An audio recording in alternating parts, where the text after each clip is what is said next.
School board member discussion session to order. It's 1 o'clock on Tuesday, September 14th, 2021. I would like to point out there's a revised agenda that you all have received. I added to the agenda, which is what you see in new agenda item, is this supposed censure that I received from the REC, and I would like to suggest it's listed under item 3D. I'd like to move it up and have it be part of the discussion around board protocols, or at least a subset of it, if that's all right with everybody. I don't know that we need a vote, but seems to be fine. So I think the first order of business, Dr. Jones, is, oh, excuse me, Mrs. Berenborg, you wanted a few minutes to. Yeah, I want to make a statement if I could. Sure, go ahead. I know you don't know I'm making this statement, but there was a vote taken, as you just mentioned, at a meeting which I attended last week. The vote was to censure a fellow board member, Mr. Barefoot. The vote was quickly taken at the end of the meeting, and I abstained from voting. I was not only surprised, but also dismayed at this vote.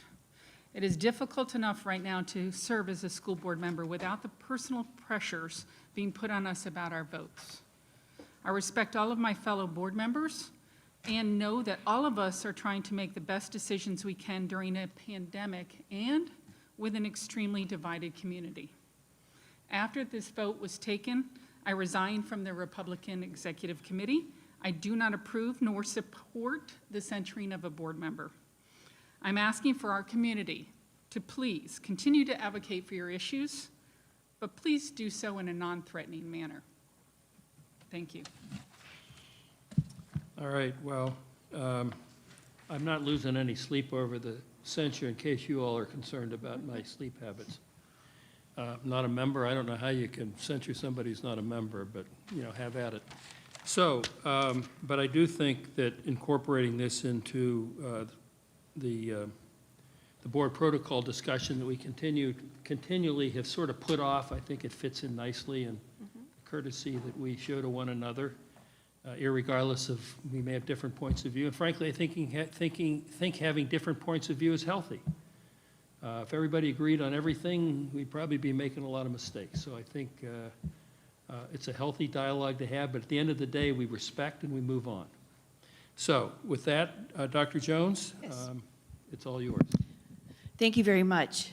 I attended the FSBA meeting yesterday in Kissimmee. There were about 25 counties represented in the room and about 5 on Zoom. And the purpose of this, I am on the legislative subcommittee, and thank you very much for allowing me to do this, is to get our platforms, if you will, for the school year. And it was a really good process. It was about 5 hours where we talked about the top ones that were sent in by each county, and then we kind of narrowed it. Now, this is just the general terms. They're going to do wordsmithing. Gray Robinson is one of the lobbying firms that will work with the FSBA on this, and they were a great help on how to frame our platforms. But once this comes out in specific wording, I will send it to you right away. But just as a general concern as far as the state, top 3 or 4, number 1 was early learning. Big push, big push. Free and reduced lunch to be continued throughout the year. And a lot of board members talked about that. And as a former high school principal, I understand that. You know, kids on free and reduced lunch sometimes wouldn't even ask for it in high school. They didn't want kids to know. So for everyone, it just makes it a really good feeling for students. This is kind of combined on cybersecurity and having hotspots, tech hotspots for our kids. In some counties, they were sitting outside the library just to get a Wi-Fi, and I know we worked really hard on that, are continuing to do so, but that is very, very important. And the last one, it's general, but they wanted direct funding to the districts because sometimes the state is holding money back. Now, the federal level, I'm not on that committee, but I listened to it. Funding in general, FEFP, really tuning in on the workforce with career and tech. A lot of expenses. A lot of times you don't get the funding for the first 3 years, and it's hard to get a startup on that. Mental health was number one, because as we all know, times are tough and challenging for more reasons than one. I have to bring this up. I think one of the many emails received as a board member came from a student from Marjorie Stoneman Douglas. And she basically she said, if you think mental health is bad by making students wear masks, shut our schools down, and we're not going to make it. We've got to be in school. So put those mitigation factors in there. And another one, which I was glad to see, teacher retention and pay. So those are the ones, now they're going to wordsmith it so that it looks good. Our lobbyists, then we would be presenting to our people, our representative and senators, so I like that. Now this, Nancy sent out, I think this morning, as soon as I got it, it's from the National School Board Association on what the federal government is doing. And I just wanted to point out on page 3, I'm not going to read all of it. Let's see, from the federal government, President Biden's COVID action plan summary. Providing additional funding to school districts for safe school reopening, including backfilling salaries and other funding withheld by states for implementing COVID safety measures. And they said that will be coming from the American Rescue Plan. $130 billion will be going to states, school districts, and tribes to support the safe reopening of school. They believe strongly that masking is one of the mitigating factors that we need to do. So if any school district within any state is withheld funds, they will support us. And just to let you know, I did call the White House. I did speak with someone, and I also sent an email regarding this, so I'm glad to see this. So that's basically the summary as far as where we are. Some of the things we talked about, I know Ms. Berenborg put some information in there on FEFP. The one for the pilot online training, that was not one of the top 3, but someone from Marion County said they'd like to get together to kind of look at that. So that's basically the summary. It was a good meeting, and let me know if you have any comments or concerns. Go ahead, Well, questions Dr. of- Schiff. You may have already addressed this, and I think I'm just looking at a level of specificity which may or may not have been discussed. But you said the platform included the early learning, free and reduced lunch, and funding directly to districts. Yes. There's 2 areas where funding has not come to districts. One is on the free and reduced lunch, where Florida has not yet applied for the $820 million in food assistance from the federal government. Correct. Which is then not filtering down to districts. And then there's the ESSER funding. There's the second half of ESSER funding, and then there's the third ESSER funding. Were either of those things specifically discussed in money going directly to districts? The first one was, the first one about the food, so yes. And again, these are just general, and they will be a little bit more specific. That's a great point, Dr. Schiff. So the ESSER was talked about a little bit, but they really talked about the one for the food. Yeah, because they're both significant in terms of money being held up at the state level, albeit for I think, different reasons and in different, the pipelines are different. But both of them is sets of money that's not coming to district to support districts for the expenses associated with COVID. They're going to push it, I know they will. And I know it seemed kind of general, the district funding, but the first one was about food was definitely spoken about. Thank you. You're welcome. Any other comments or questions? All right. The long-anticipated continuance of a discussion on board protocol. So, Dr. Jones, you're up again. Okay, as you can see at the top, it says draft, and you can see where we left off at the bottom of page 2. My highlighting in yellow are just questions I have that I will talk to Dr. Moore about because I wasn't sure of days or numbers and so forth. And Dr. Schiff, I'm going to depend on you you're a good editor, to look at that. So the areas that we have not discussed are on the 3rd page. And that talks about meeting expectations, ongoing professional development of board members. I think we're all in favor of that. And then the last one, which I want to really talk about, is public participation at meetings. But I think Nancy sent this to you, Ms. Esplin, about a week ago. So I really don't want to go on the wordsmithing here. But if you have any questions, again, you could put it in edit, because I'd really like to put this forward within the month. again, I had a couple questions on some days. But one thing I wanted to share with the board, I did a Zoom FSBA training, and it was open for all school board members regarding handling meetings in these volatile times. I don't know if anybody else was on there. I didn't see you, but you could have been. And a couple things before I talk about the main theme. Obviously, the board urges members of the public to address school and district concerns using the appropriate chain of authority. We've got that in policy, how you work through to the superintendent. I think that's pretty clear. And one thing I just added to that part, at the end of the meeting, or at the end of public input, we can give sharing, and that's fine. But they do say, and this came from one of the many attorneys on that call, that don't engage in that. You know, they say your stuff, we say our stuff, they have to listen to us, and we move forward.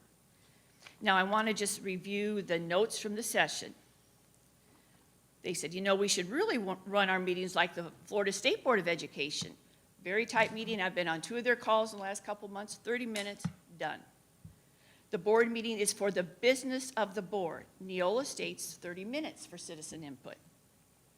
Chapter 87713, unlawful to disrupt a school board meeting, and we need to enforce it. I know Mr. Barefoot will talk about that. There's just some ideas for other districts. Some districts set the time and look at how many want to speak. They'll say, you got 60 minutes, 30 people are speaking, you each have 2 minutes. They want to be fair on that. Some districts do that. The board chair should convey to the audience, and I know you do that in the beginning, regarding policy 169.1 and the Florida statute 1001.3723, removal of persons interfering with meetings. One warning, and they can be removed. Now, some groups say, because I've been listening to mask issues for 10 months, my fellow board members, the 3 have been here much longer, they will sometimes say, okay, if you've got one group, 5 of you may speak. This group, 5 of you may speak, because we keep hearing the same thing over and over from each area. That's one of the boards that will do that. Some, you are not required to televise public comment. You are not required to do so. Only the business of the board meeting itself. The podium, they said be careful on that. I've had issues with this. With the sign, sometimes I can't see, or somebody's doing some interference, saying no, or shaking their head, or yelling. And that person who's ever speaking needs to have that podium and not have interruptions from either group. I mean, we are modeling what we expect. We are a school board of education. I think back, I'm just going to compare this to the principalship. Once that school day started, those kids were mine. I'd schedule my morning meetings. I would do some at lunch in the cafeteria so I could watch in the cafeteria, and I would schedule after the school day. That school day to me was sacred. The business of the board is sacred to me, and we're not getting there sometimes till 9 o'clock. And I've rewatched some of these meetings. We're not as focused as we should be. It's just so tiring at times. We were all elected to do the business of the board. Calling a recess. This is for me, Mr. Barefoot, every 2 hours. A lot of people do that. We just have a break. I know I'm old, but that's what I need. Okay. Not anything in the law to place detailed public citizen input for minutes. Ms. Esplin, you could just do a summary. These 20 people wanted masks, these 20 people did not. That is not in the law. And one thing they did talk about at the end is we must take threats seriously. I remember when the Lee County superintendent was shot. At that time, Dr. Norris, who was our superintendent, put in a bulletproof glass in the old school board building. It was scary. And they were, listen to me, those meetings were not 1/10 as volatile as they are now. Another thing, the FSBA has sent to every sheriff in the county, please keep our school board members safe and our school districts safe. And we have to make sure if we get any kind of threat to report that immediately. Dr. Moore, I would think it'd go through Mr. Bass, I don't know, but that is something to us obviously with Dr. Moore. And this is probably the best, I put it in bold. School board meetings are public meetings to conduct the business of the board, not a meeting of the public with the board in attendance. Now, can be taken out of context, but I'm glad this is recorded. I'm not saying citizen input is not important, but I do not think it should take up the time 2 to 3 hours before a school board meeting. And yes, in this district, we used to have it at the end. We could talk about this as a group, because this will have to go in policy, as far as we give a certain amount of time at the beginning, and then the rest is at the end. But we are here for our students and our staff members and our parents. And in the hundreds and hundreds of emails that we've received in the last couple months, our parents want us to do the job that we were to do. And when we look at these in general, I just think, you know, as Ms. Berenborg said earlier, we can all disagree, but we can do so with respect and without it being divisive. And I think that's key, because we are the 5 people here telling him to do the job that needs to be done for our students. That is absolutely why we are here.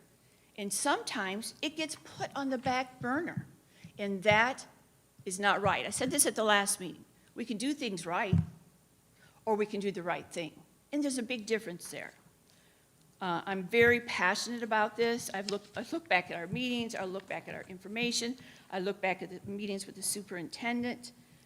But, you know, this is something that I think we have to set the tone for. And I know some of this is going to be policy, but, and I talked to Mr. Gress about this, there's no state statute that says citizen input has to be at the beginning. I know we have in our orders of the day, but a lot of schools do it at the beginning, some say a certain hour, some do it at the end, counties. I looked at the information that she sent us, but I just think we have to make a stand, and we have to make it right now to move forward with our students. And right now, that's all I got, buddy. So just your ideas or thoughts or concerns. I'm sure we all have a reaction. I think it's a generalization. It's hard to disagree with the intent of what you just put out there. Mrs. Berenborg, you had your hand Yeah, up. I just wanted to ask our board attorney, for citizen input, isn't it only to action items that are going to be voted on that night that we must listen to them ahead of time? Yes, what the law was changed, I want to say it was back in 2018, which put into law a requirement that local governments have an allowance for public comment on something that you're going to be taking action on. It doesn't have to be at the same meeting. You can certainly have a prior meeting where you accept public comment on a topic and then take action on it, but you do have to allow public comment on those things that you're taking action on. Our board policy is actually a little broader than that. Our board policy allows for public comment on items that will be taken action on, as well as school board member discussion items that are on the agenda. The board that adopted that policy wished to make it a little broader for public comment. So you don't have to do it. You can certainly craft your policy to just be about action items that you're taking action on. Dr. Jones, I do want to respond that there are some school boards that do have public comment at the end of their meeting. We just need to be clear to allow for public comment at the beginning of the meeting on those things that we are taking action on. Yes. Anything that's not on your agenda or anything that has nothing to do with public education, you can certainly set a different time for those public comments to be heard if you wish to hear them. Thank you. Can I ask also, can somebody get up to the mic and just say anything they want, or do they have to speak to an item that is on an agenda or a meeting item or a discussion item? That will depend upon your policy. Right. If the What is our board policy your specifically say? policy is not limited. You allow 3 minutes for someone to come to the microphone and speak during public comment. If the board wished to amend your policy, you could certainly do that to only have public comment with regard to things on your agenda. You could say only public comment with regard to public education issues. I mean, you could craft that however the board wished to hear your public comment.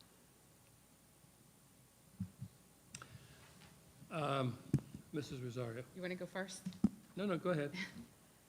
Okay, so I have a few items that I'd like to either add or edit or talk about. Some of the bullets, the way they are written, seem to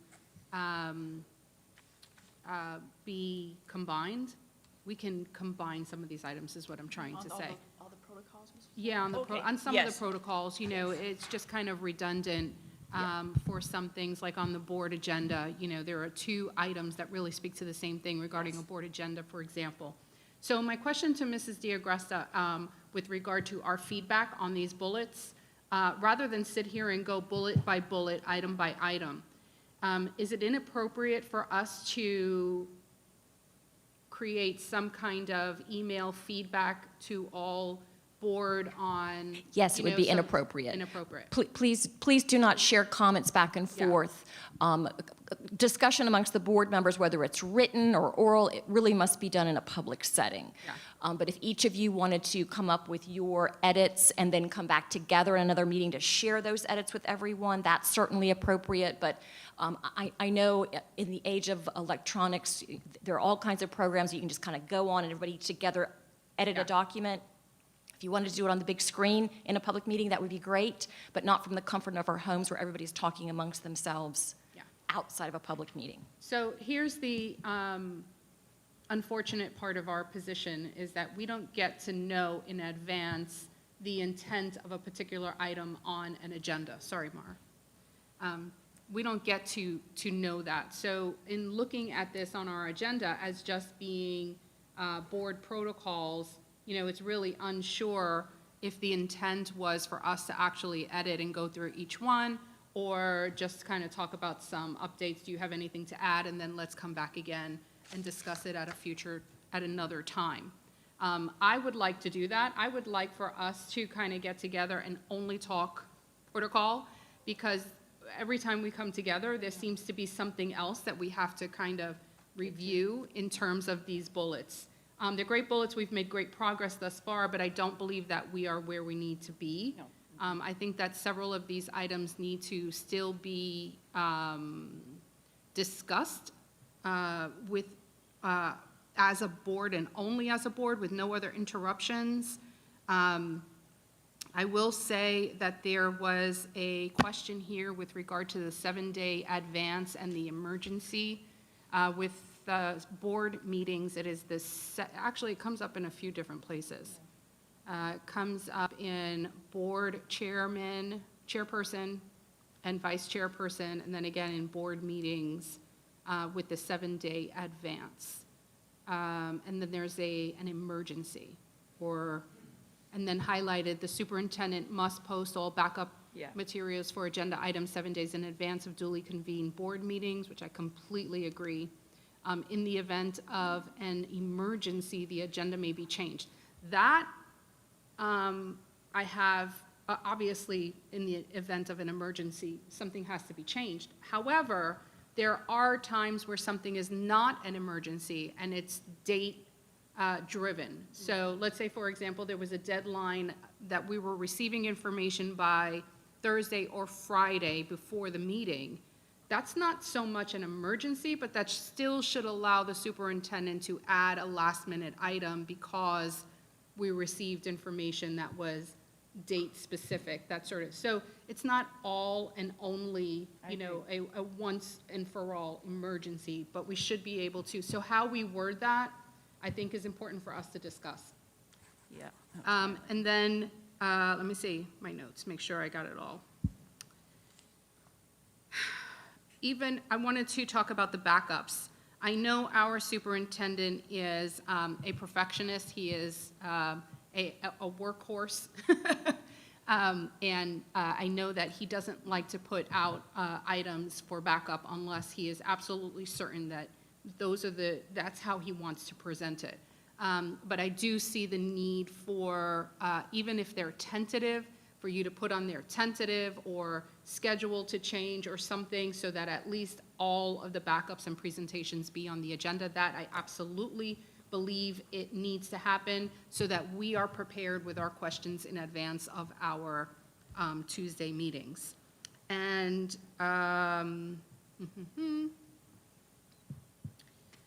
with regard to a statement that you mentioned that doesn't have to do with protocol, but I'm just curious how, Dr. Jones, you knew that Mr. Barefoot is going to talk about what is lawful and unlawful. Because he said at the beginning of the meeting, he wanted to put it down with board protocols. Gotcha. I walked in a little bit, just maybe a few minutes late. Maybe I missed that, so it just kind of caught me off guard. So I thank you for clarifying that. So if, after board members add comments, Mr. Barefoot, maybe we can set a date I agree. so that we can just talk about this uninterrupted and finish it Done. once and for all. 100% agree. Awesome. Yes. Okay. Dr. Schiff. Sure, is this, am I on? Yeah. I agree, because I agree that it's not productive to go line by line. I have a lot of things that I have questions about line by line, or additions, or I haven't even gotten to editing yet. So I agree, I think we probably need a separate meeting for that. I will say, though, and I think a lot of these, thank you, Dr. Jones, a lot of the stuff here for discussion on how we want to handle that are bigger conversations Agreed. than just put them in a bullet point. Correct. Because they have a lot to do with the ethics of how we do our business here and how we engage. For example, while I understand having citizen input be specific to items on the agenda, there are things that it's really important that we don't know about, that aren't on the agenda, or when teachers need to make us aware of things, or when things are happening in schools. And I don't want to not, there are times when that has come before the board in a public meeting that's been really helpful in ways that we might not otherwise have known it. So I would want us to consider that, and I agree that we need to manage how we take input from the public in ways that we really didn't anticipate before this whole COVID and masking and all of that started. I do think it's incredibly important, though, which has come up before, that how we conduct ourselves in the meeting is exceptionally important, and how we require people to behave in the room. And I'm actually going to request, Mr. Barefoot, that you be stricter than may be comfortable with that. Because I think we are at a volatile moment. And I think every time there's clapping or applauding or booing or whatever it may be, every time it occurs, it gives license to the next time it occurs. And unfortunately, and none of us is able to say or do anything about that except the chair, which happens to be the seat you currently sit in. But I think we have to be really conscientious about that. Excellent. It will be addressed tonight. Excellent, And thank you. going forward. Thank you. Because I think we have seen where that's been escalating lately. And I think we as a board cannot do our business in that environment. And as Dr. Jones has pointed out and has come up at other board meetings, when we don't get to the business until 9 or 10 o'clock at night, after we've been here, in this case, it will have been for 12 hours by then, we're just not at our sharpest, and it's not the best way to do important business. That said, to Mrs. Rosario's point about when and how things go on the agenda, I actually disagree with you on that. There are times when I appreciate Dr. Moore's will not put something on the agenda till he's sure it's the thing he wants to go on the agenda, because that goes in a public space. And when he puts things that are incomplete or tentative or may change dramatically, we invite people to respond to documents or policies or other things that may not even be how it's going to end up and how we're going to talk about it. And I think we set ourselves up. So I think there may need to be, there are other times when that happens because of personnel issues, and there are reasons for that. But I think we need to be really cautious how we do that. There are times things wind up on the agenda that empower people then to speak to things which are going to change dramatically by the time we get there. So I would be really, really cautious about how we do that. All of that said, I'm not going to go through other stuff because I think we've agreed that we're going to set a specific time to just talk about this, whether we do it in another board discussion or we set a separate day other than a regular Tuesday to just get this handled and done, because this has been going on for a long time now, and we just need to get it done. So that's all I got for now. May I follow up Sure. on 2 items? One thing that I had note here that I didn't mention to Dr. Jones' point, I believe you said that we have a public meeting, that we hold public meetings, that the boards are public meetings. I just wanted to clarify, these are not public meetings. These are board meetings held in the public. So it's a slight change in how it's worded, but it makes a big difference. Where's that on there? You mentioned it. Oh, okay. You mentioned it in one I of might your have done it comments. backwards, but I don't So know. our meetings are board meetings held in the public, not public meetings. And I think FSBA training has provided that clarity for all of us on multiple occasions. So I just wanted to make sure that that is clear. As board-held meetings held in the public, we allow public comments, but it's still for the purpose of the board to do the business of the board. Well, and again, that came from the FSBA Zoom meeting, so I'll double check on that. Okay. I No, will. no, I just wanted to make Yeah, and no- clear. And then the second thing, Dr. Schiff mentioned just now with regard to the 7-day of the posting of the superintendent's items. Mrs. Diagresta, our requirement to post our public agendas or our agendas for our meeting 7 days in advance, is that a requirement by law for just the agenda? Item 1A, 2A, 3A, B, C? Or does that also require for us to upload 7 days in advance all items related to that agenda? What the law governing school board meetings requires that your agenda, which I'm gonna hold it up, this agenda must be published for a regular school board meeting 7 days in advance of the meeting. So I'm gonna say that again, a regular school board meeting. Okay. Your regular school board meeting is your second and fourth Tuesday at 6 o'clock, all right? If you wish to schedule a special board meeting to take action on something, you have to publish the agenda no later than 48 hours before the call of the meeting. And again, the agenda is the agenda. Under the Administrative Procedures Act, that law provides that any backup for an agenda item must also be published if it is available. So the vast majority of information is typically available, but the law recognizes that there are some backup materials that may not be available until closer to the call of the meeting, and those items may still be included as backup. But if it's available at the time the agenda is posted, then that information should be posted as well. Your board policies go a little beyond that and also make this requirement part of your workshop agendas. That workshop agendas must be published 7 days in advance with all of the supporting materials. That's not a legal requirement. It was an ask of the board that adopted that policy. So you can also look at that process and see if you wish to give some flex or some grace in that for those materials as well. So why do we have, remind me again, because it wasn't with this board and it wasn't with the previous board, I believe it was with boards prior. Why do we have that Friday cutoff? Remind us again, that our Friday cutoff before the board meeting. There was, the way I understood it, it was agreed somehow or another that there would be grace between the 7-day and the Friday before. So by 5 p.m., I think it was, that if you had any backup, it had to be published by that time and not after. So I'm going to say things like urban legend, thinking rules. These are all practices that were put in place by a sitting board and a seated superintendent at the time to allow for some amendments to the agenda without it being a dispute during the meeting itself about what was added on the Friday or the Saturday or whatever. To my memory, the discussion was at least give the board members the weekend to review any information that was being added to an agenda.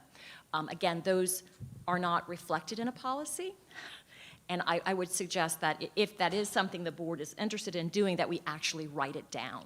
Because at the moment, it's not really written down anywhere. It's just, this is what we think are the rules. Interesting. This is the first time since I have been a board member that I have heard the word urban legend with regard to this, and I know we've talked about this on many occasions. And it Pretty was upsetting, happening. It yeah. was happening, absolutely. But these were just individual conversations about what expectations were, as opposed to writing it down in a policy or a procedure or your protocols, whatever, but to document what the expectation is. So I know that I'm gonna end it with this, because I know we're going to get together and we're gonna have further discussions about this. And Dr. Moore knows how I feel about being handed material the day before, the night before, even the day of a meeting. It does not give this board member enough time to research, process the thought, write down questions, be prepared to respond appropriately. It just doesn't. So maybe when we come to that protocol meeting, we can come to an agreement as a board to establish some kind of, I don't know, write it in the protocols or create a policy to ensure that we can get all of the material with time. With regard to outside influences affecting what items we share as backup, I understand that. I understand that we are at the mercy of some other entity or organization. But as it pertains to our superintendent, he is responsible for the items and the backup. He can plan ahead of time, of course, with some leeway, but he should be able to prepare in advance 7 days and post all the items. Anyway, we can have that discussion when we come back for protocols. Thank you. Dr. Jones? Just would, if the board members say, okay, I'd like Nancy, Ms. Esplin to kind of start looking for dates, because this is something we do need to do and try to get us all together on this pretty soon. Again, we just got a basic template. We're moving a little bit forward, and I think that's a good time to talk about, too, what of this do we want in policy? So we'll talk about that. And before we end this conversation, Mr. Barefoot, I wanted to hear from Dr. Moore as our superintendent, especially in the area of getting the work done, before we close out on this part. Thank you. Through the chair, in terms of the flow of work, there are strict timelines that the staff adheres to in terms of putting items up that will be voted on and approved. We're briefing board members a month in advance. We then take them to, on a typical routine, we take them to board workshop, and in the following meeting, we take them for approval. The only exception to that rule would be personnel, which is what Mr. Gressler was referring to, that was uploaded on Friday. Outside of that, staff will have a very hard time convincing me to publish an item that hasn't been fully vetted or discussed with you prior to it being released and fully being ready for approval. Having items that need to be amended or adjusted is not a good professional practice in this organization. The other items that are time pressing, which I think Ms. Rosario was referring to, is the information as it relates to COVID and how fast moving it is, and my desire to ensure that I provide the board with the most relevant, up-to-date information so you can in fact make decisions regarding the pathway forward in terms of mitigation strategies in order to ensure that it is timely, it is relevant, and is meaningful. And if I was to put something up a week ago today regarding this presentation, it would be a completely different conversation, because where we were a week ago to where we are today, and you'll see that in the presentation, is significantly different. So in any organization, you have to be flexible to the reality of implementation. When I say implementation, where we are in time. But I think if you were to go back and look at items since I've been here, you'll be hard-pressed to see any items that are being updated, that are going to the board to be approved, that are being modified or adjusted with the exception of the personnel item. And if it's the desire of the board to have that a week in advance, that's fine, but at the same time, that is going to impede the progress or the implementation of work here in our system, because individuals need to be hired and they need to be put in place. Go ahead, Mrs. Berenborg. Yeah, I have no problem, hashing out the policy on this. But I will say that what an improvement it has been since when I first was on this board. I see Dr. Schiff smiling, because there were times that we would be handed something literally at the dais to vote on. So I appreciate the fact that in those one-on-one meetings, we're getting a lot of prep, we're getting a lot of opportunity to have input. Our input is being taken in.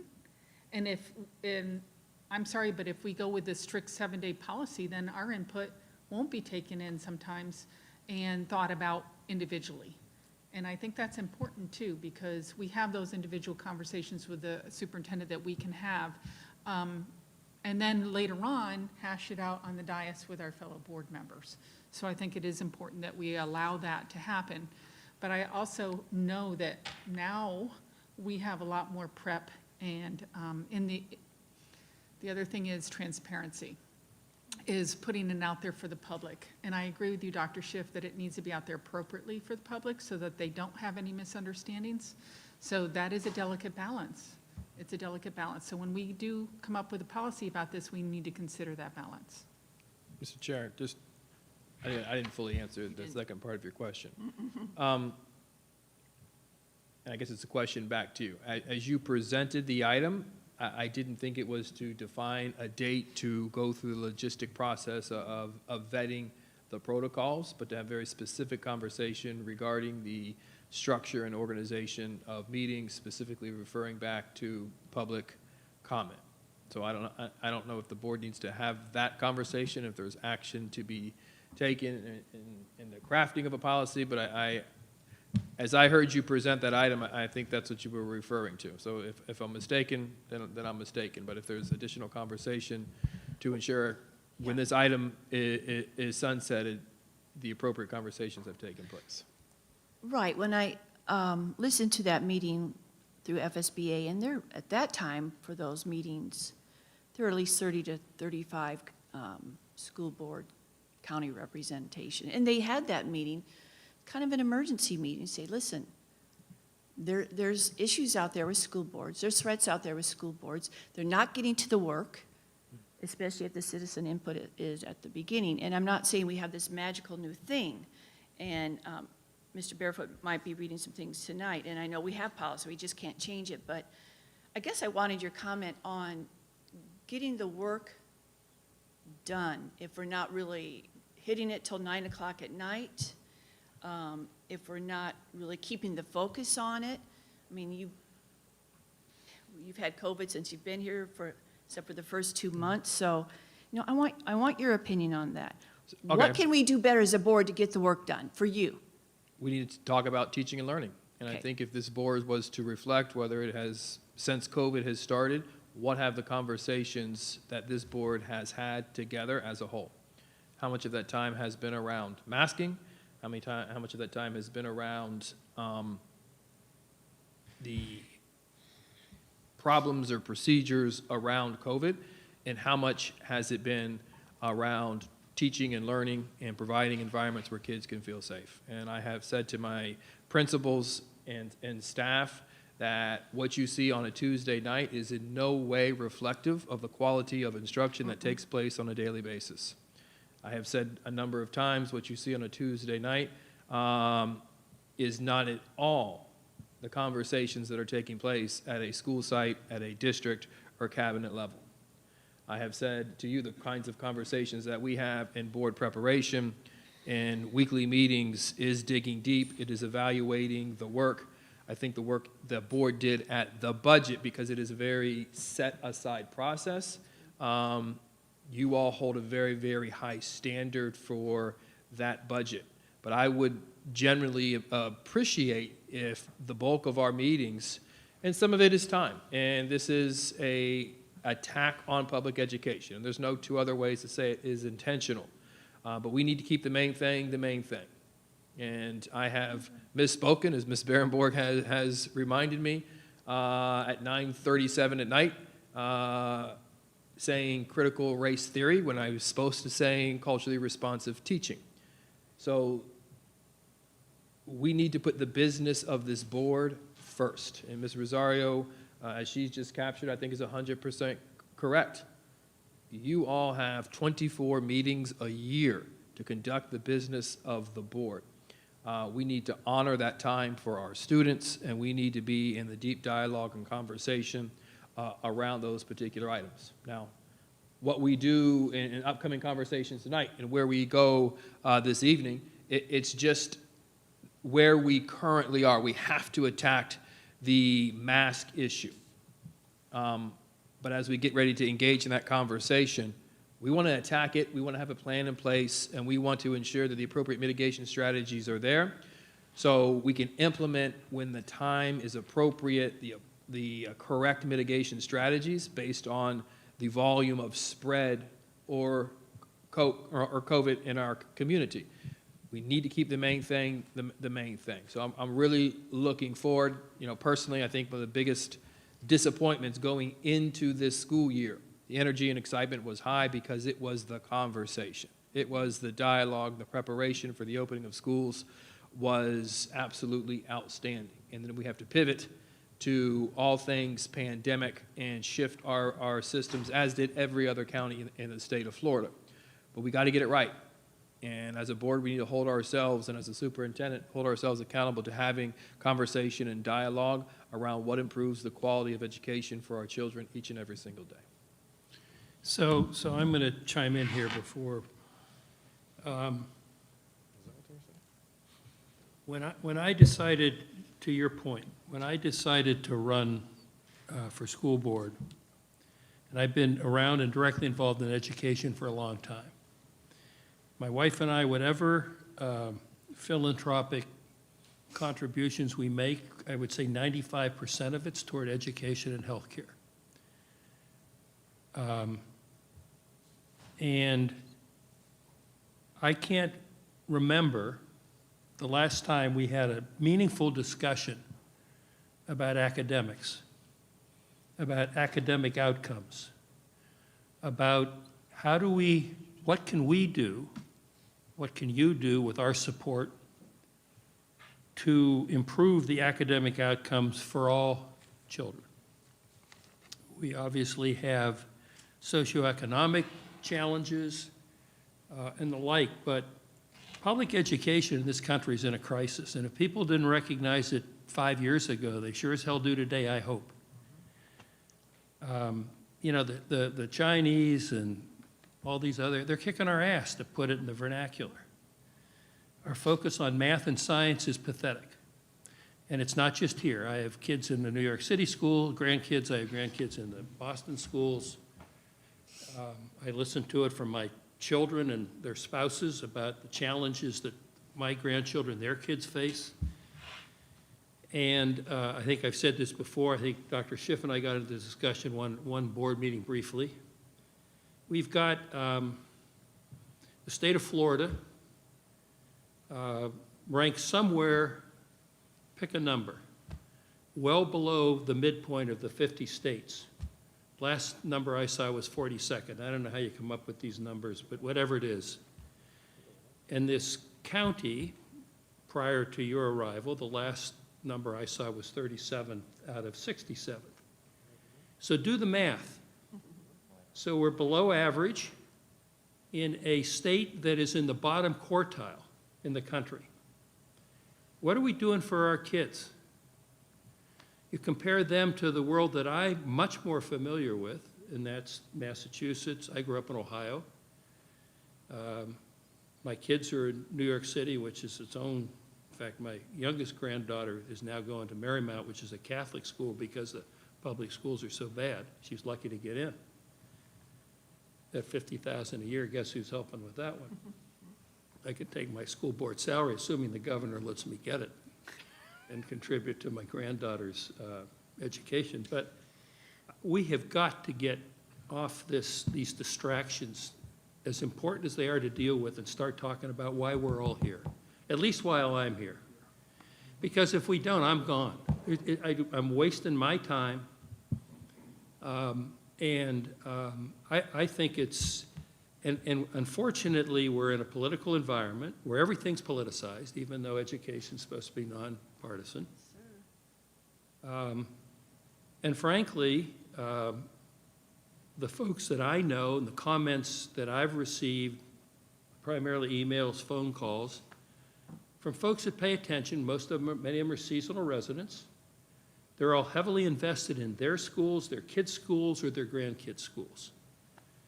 They donate, you know the number, $3.5, $4 million a year to the Learning Alliance to improve reading for K through 3 kids.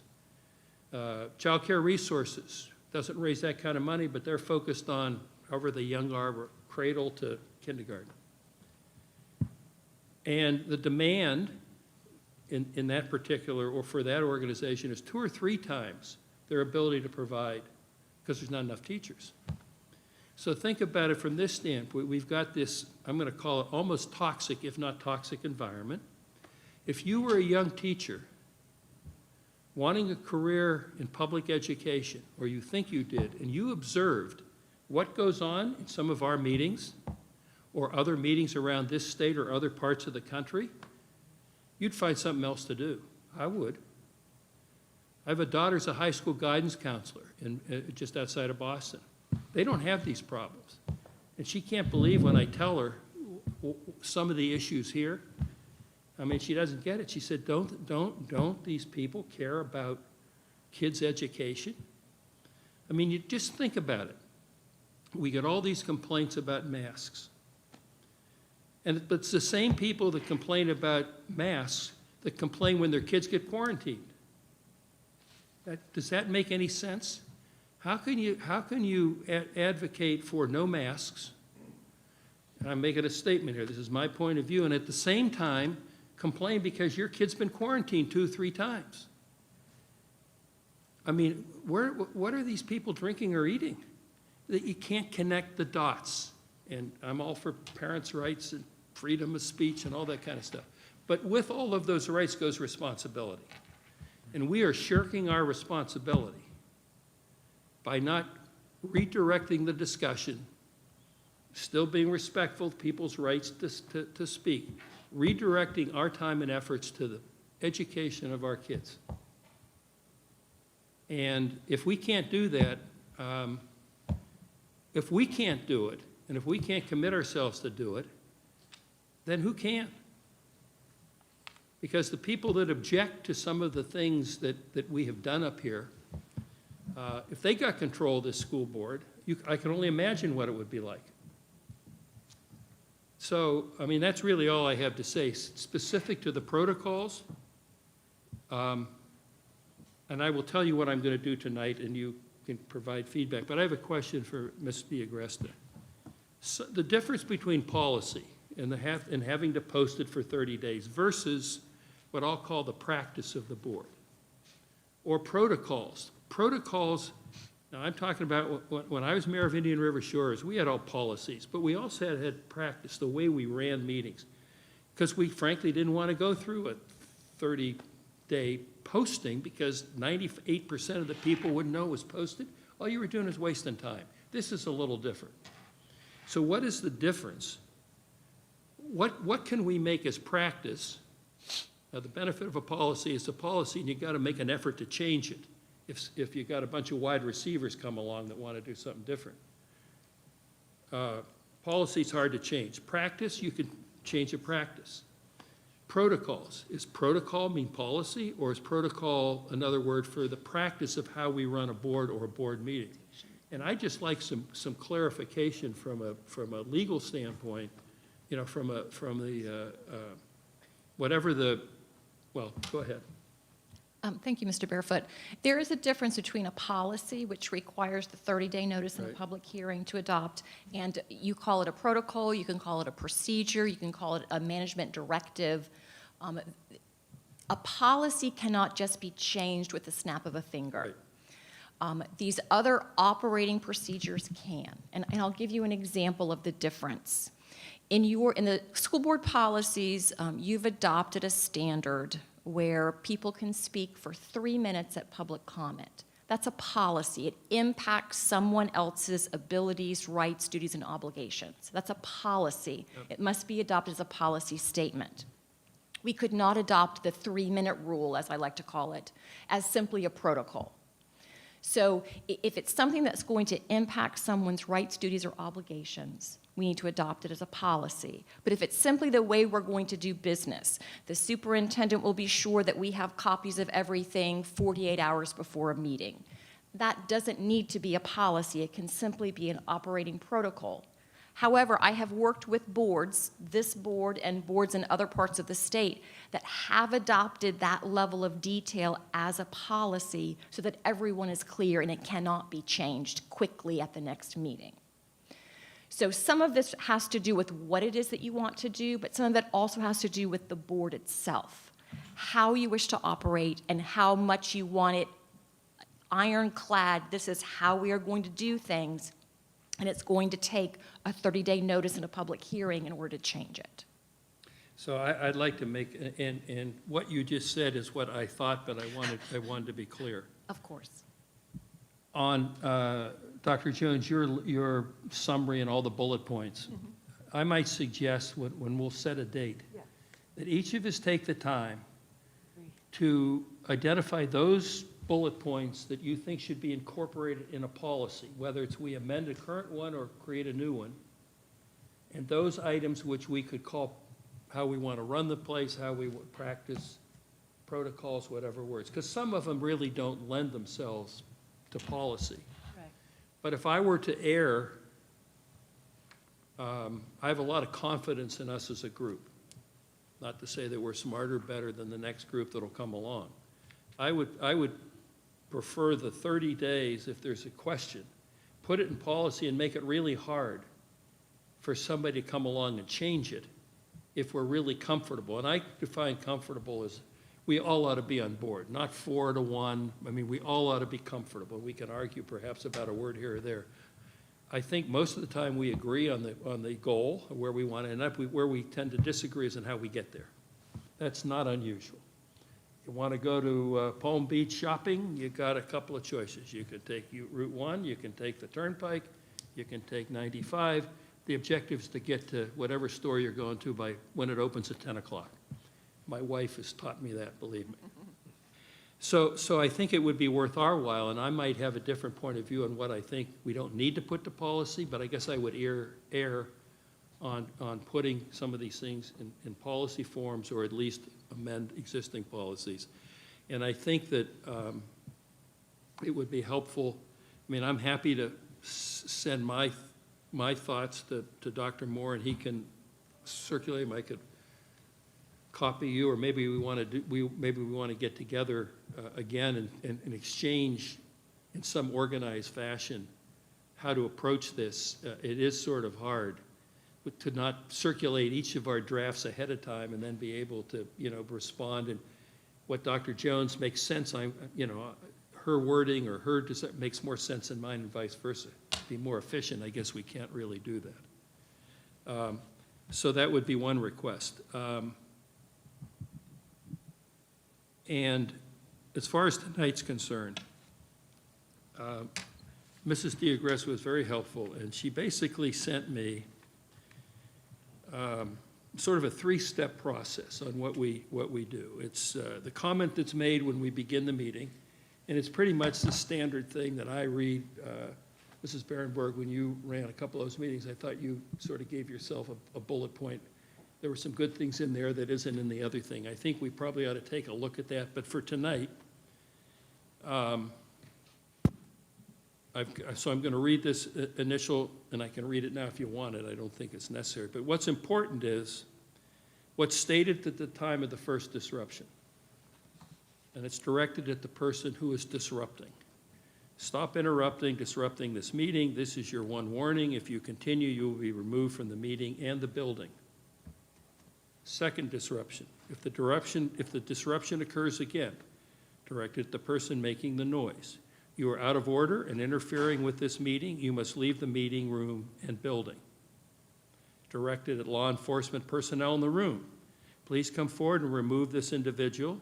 You point to the individual from the room and the building for disrupting the meeting. If the removal will take some time, the meeting will stand in recess until the meeting is brought back to order. Now, and it's pretty straightforward. So here's the challenge. And up to this point, if somebody goes an extra 10 seconds or there's some clapping, it doesn't bother me. But I think, as many of you pointed out, I think it's time that we really got to clamp down. So my concern, and I've discussed this with Ms. DeAgresta and Mr. Bass earlier, and actually with law enforcement, because we sort of huddled after the meeting earlier. You always have several people clap or several people hold up signs. And so when you warn someone, you know, no more clapping, you're pointing at 3, 4, 5, 6 people. You can't throw them all out, or maybe you can. But I think if you start doing that, we're really asking for trouble, because could be, I'm not suggesting there will be, there could be a couple of hotheads in the group that all of a sudden want to make an issue, and then all of a sudden we've got some of the problems that I guess showed up in some of these other school board meetings, if not in Florida, somewhere else around the country, that we've all heard about. But that's the approach that I'm going to take tonight.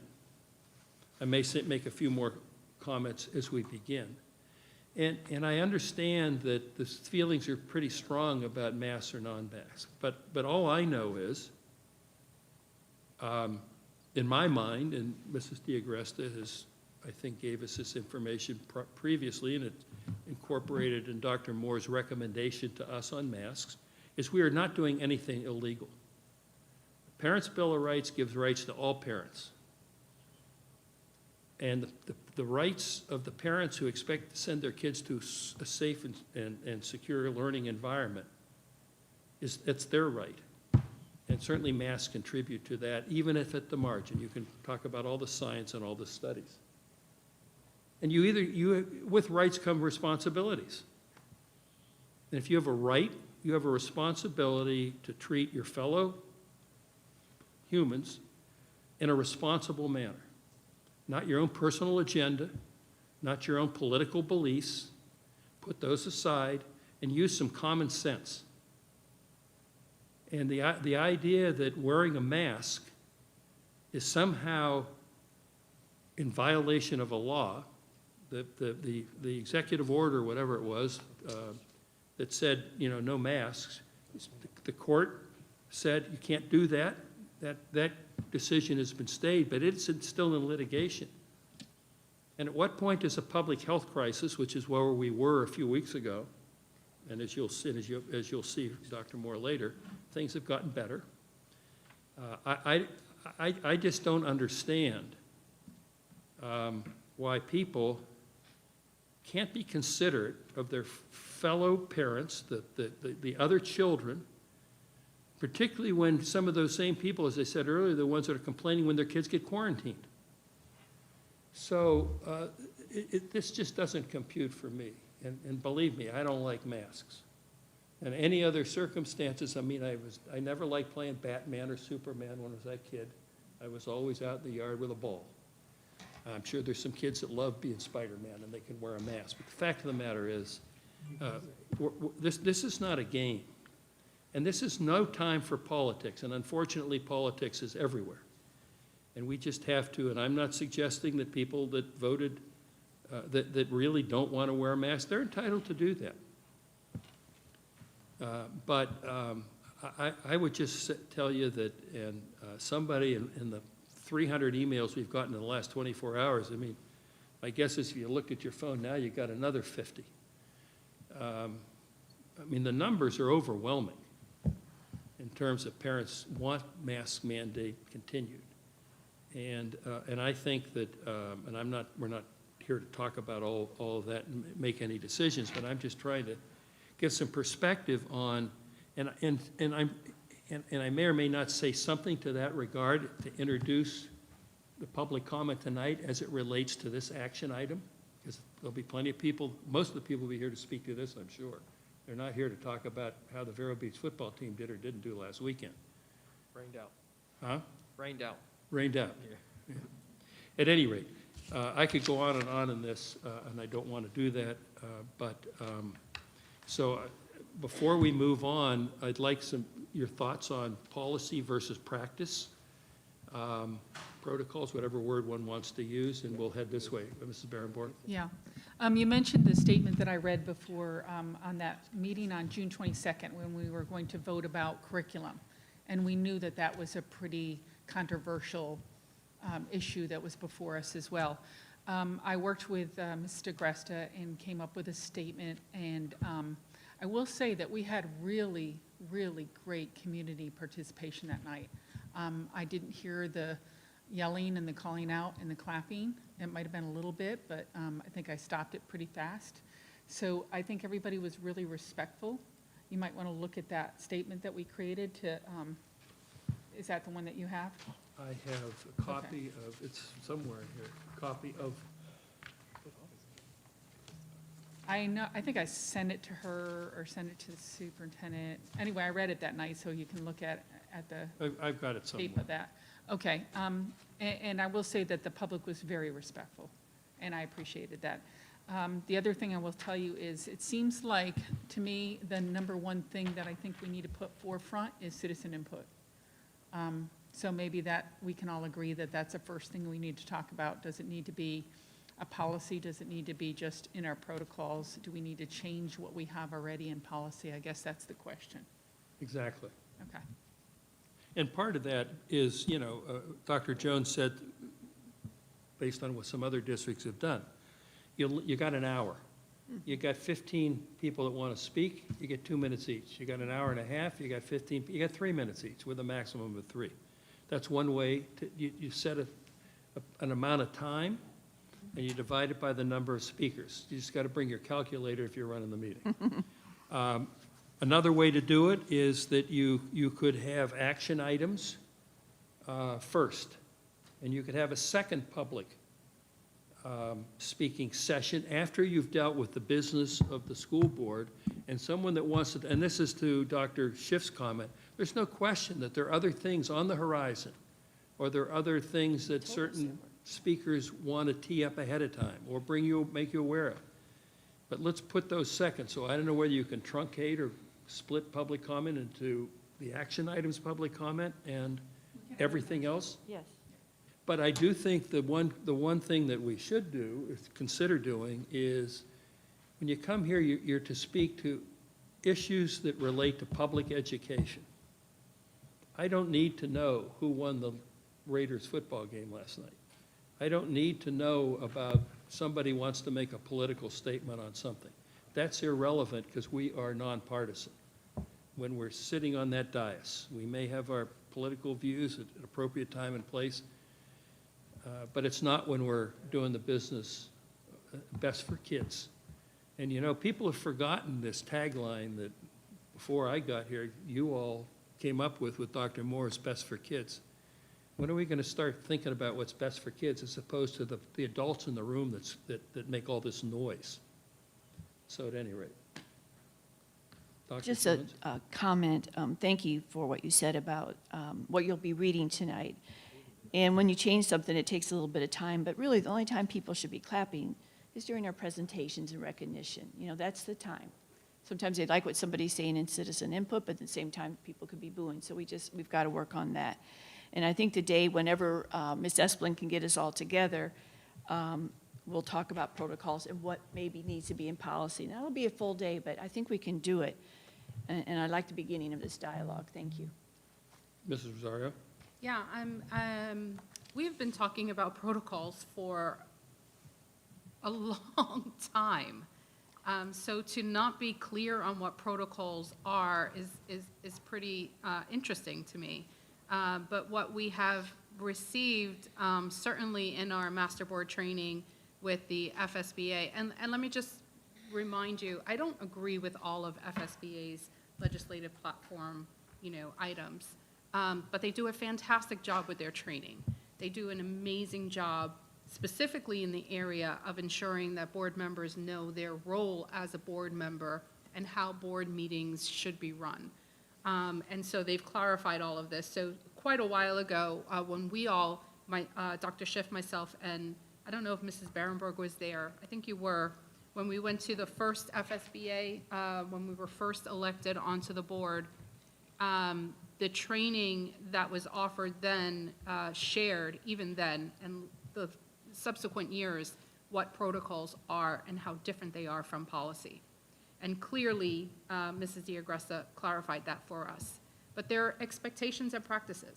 How we word them, if we word them as a practice, then we can change the bullets to be worded as practice. If we word them as expectations, then we write them down as these are our expectations for the behavior of the board and for the functioning of the work of the board. But all of that,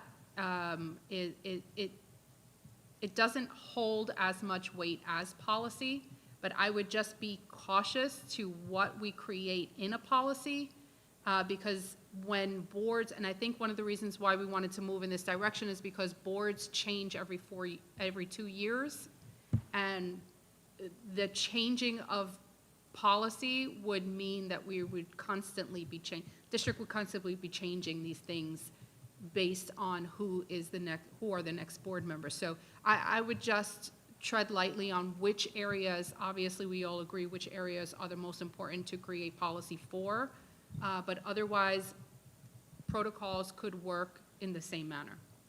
They're not legally bound, I suppose. So those are my thoughts on the protocols. And let me just, I think you asked Mr. Barefoot for an example of that. I'm sure I heard some examples, but one example is that an expectation and a protocol that we've talked about previously in some other multiple meetings, that the superintendent should work with the school board attorney on onboarding newly elected school board members. That's nowhere in writing. We don't have that anywhere in writing. However, that's an expectation that could be written down as a protocol so that we are all on the same page in terms of who's doing what, who does what in the district for us or in our office and in our capacity. Okay, so enough said on protocols. With regard to the meetings and what you mentioned there, the public responds respectfully when they're addressed respectfully. And if we throw around words or use words like you're going to be thrown out or you're going to be removed or you're going to be forced out, it automatically causes a feeling of tension. It automatically creates an environment of unwelcome or an environment of, hairs on the top of your head already going up because now we're going to fight or now we're going to push back. And I just caution the use of those words, Mr. Barefoot. I don't want to throw anyone out. I don't want us to give the impression that we are looking to remove anyone or silence anyone or move anyone into another location. I think the words that are used are going to be very, very important in this case, and how they're also shared will also be important. There was something that you mentioned with regard to parents' rights dealing with their children, and that the same decorum should be with regard to the parental rights bill, and that in the same way they should treat the board members with respect in the same way. Those are two totally different things. I may have misunderstood what you mentioned, but Parents' Bill of Rights has to deal with parents and their children and the upbringing of their children and the decisions that parents make on behalf of their children. That has nothing to do with how they respond or talk to board members. So I might have misunderstood, but I want to be clear that a parent's right supported by the Parents' Bill of Rights is one item, and then how board members are addressed in the public are a separate item. There was something here about, you said these are the same parents that complain when their children are quarantined. And also, I've never heard of a parent complaining about their child being quarantined for any other reason except healthy quarantines. So it's not that they're complaining. If their kid is sick, obviously, I've never heard someone say, my kid is sick and I'm so upset I'm quarantining my child. What I've heard was they're upset about the healthy, asymptomatic quarantines. That's what I think we need to clarify as well, rather than saying those are the same, like a blanket statement that those are the parents that are complaining that their kids are quarantined. So there is more to it than just the blanket statement, and I just want to caution how we share this information. Well, let me just clarify. When Yeah. it comes to Parents' Bill of Rights, it had nothing to do with how parents address the school board. I'm merely saying that parents that send their kids to school have a right to send their children to a school that's safe and a secure learning environment. Right. And in a COVID environment, those rights are just as important as the rights of the people that think they can send their kid to school without a mask. Oh, yeah, the Bill of So- Rights doesn't, right, the Bill of Rights And is for so all. now we've got a situation where the people don't want to Parents' send rights, sorry. their kids to school with a mask on, and they come and we're well aware of them. And and we're also, if we haven't before, we certainly have in the last few days, just look at the number of emails. The parents said not only, they expect their children to be able to go to school. And we saw what happened early on before we put in these mitigation factors. I would venture, and I don't, you, Dr. Moore, you would know, the percentage of kids that were not in school, a big percentage of those kids were kept out of school because their parents were afraid to send them to school because of the virus was around. And yes, many of those folks that were ill were faculty and staff, but there were plenty of kids in there too. And so I just want to make sure that we understand when I was talking about that.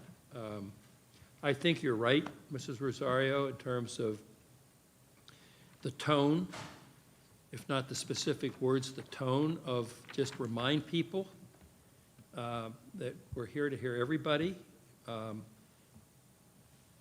The problem is, if once someone starts to clap, or you get 3 or 4 people clapping, what do?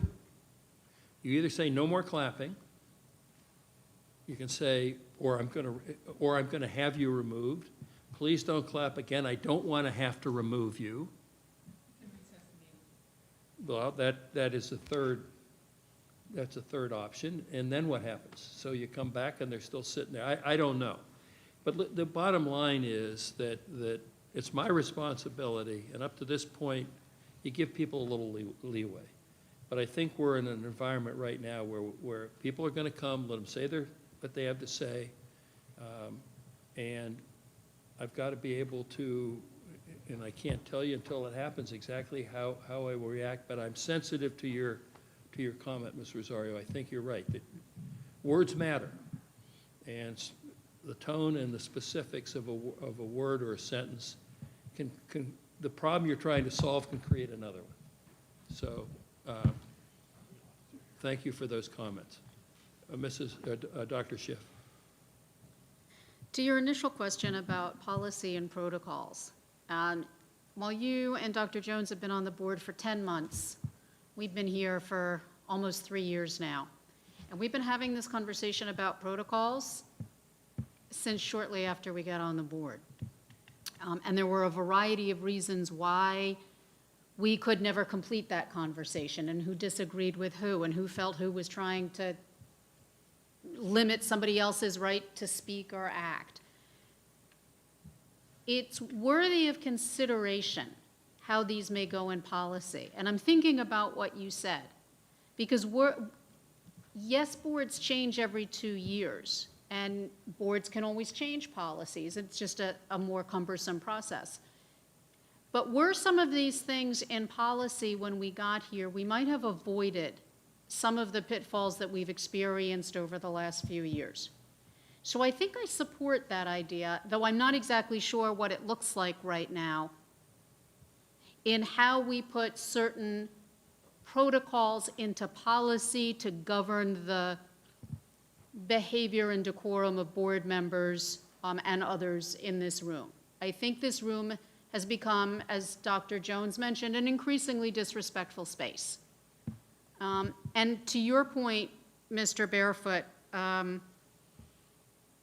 when you spoke about being in the lower, is it third or quadrant of the country in Florida, and then beyond that being in the lower third in the state. As a parent of a graduating senior this year, it breaks my heart. I cannot tell you how much I have struggled with this, and the degree to which I see every single day the impact that it's having. It's not how I grew up. I, like you, grew up in the Northeast. The education that I received was very different. The expectations were very different. And I'm watching this now some, 40, 50 years later. in how that's occurring in our district and in our schools and the impact it's having on my child. And I can't tell you how much I struggle with this on a day-to-day basis. The expectations are not very high. And irrespective of my expectations for my son, he remains a 17-year-old who will push back at his mother like 17-year-olds do. But that net of support, that holding him accountable, that expectation in his school where he spends as many hours as he does, I'm not clear that it's there. To your point, we're not doing well enough. And to your point, we have now spent a year and a half, 2 years, a year, 2 years, I've lost track, not talking about education, not talking about teaching and learning.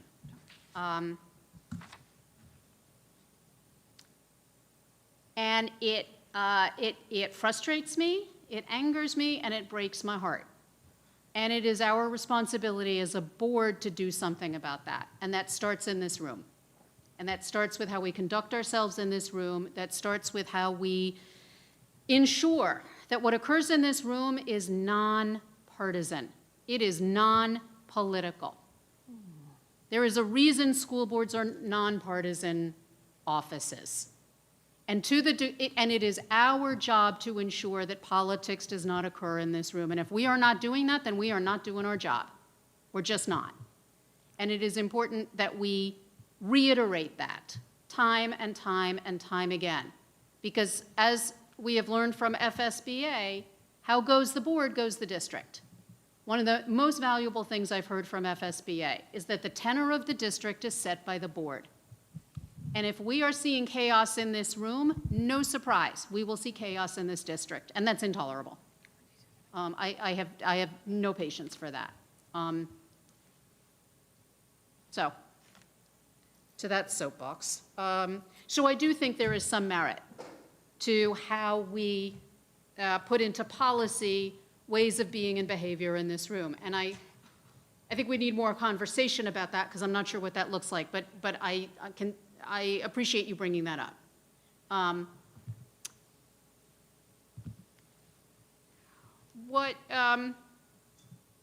What is clear about the Parents' Bill of Rights, and despite however it's been painted in the public, I, as a parent, am completely in support of the Parental Bill of Rights, or of parents having rights to govern the well-being of their children.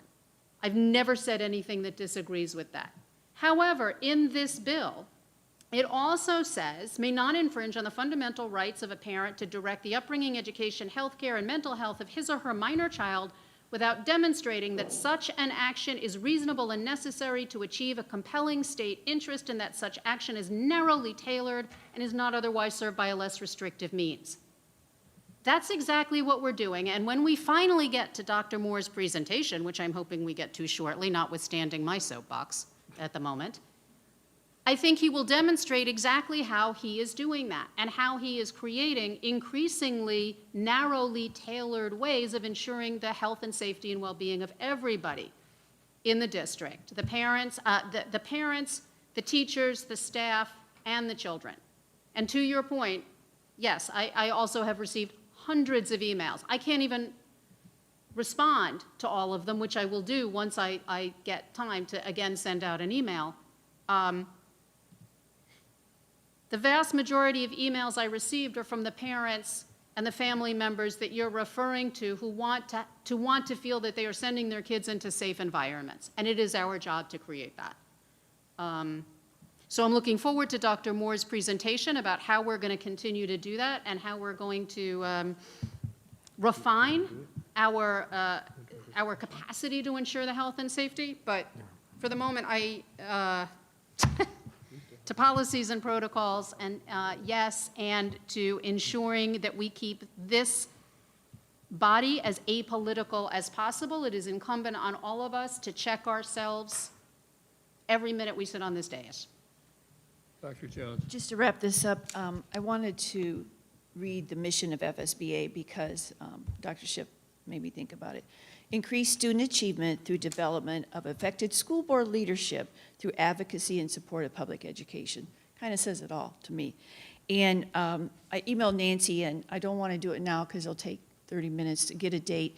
And I also asked Dr. Jacobs, I don't know if you got that email yet, I'd like you to facilitate, because we really need a facilitator on this, as far as where we are with and set the agenda. So I just, anytime a meeting is run like that, it's more effective. So, thank you. All right, I think we all agree on this. Just one more, I put this censure thing, I just want to make sure people are aware of this. Republican Executive Committee had a meeting the other night, Mrs. Berenborg referred to it. And I guess they've chosen to censure me, even though I'm not a member. And if there was any thought of becoming one, I have no interest. But who knows who might show up tonight?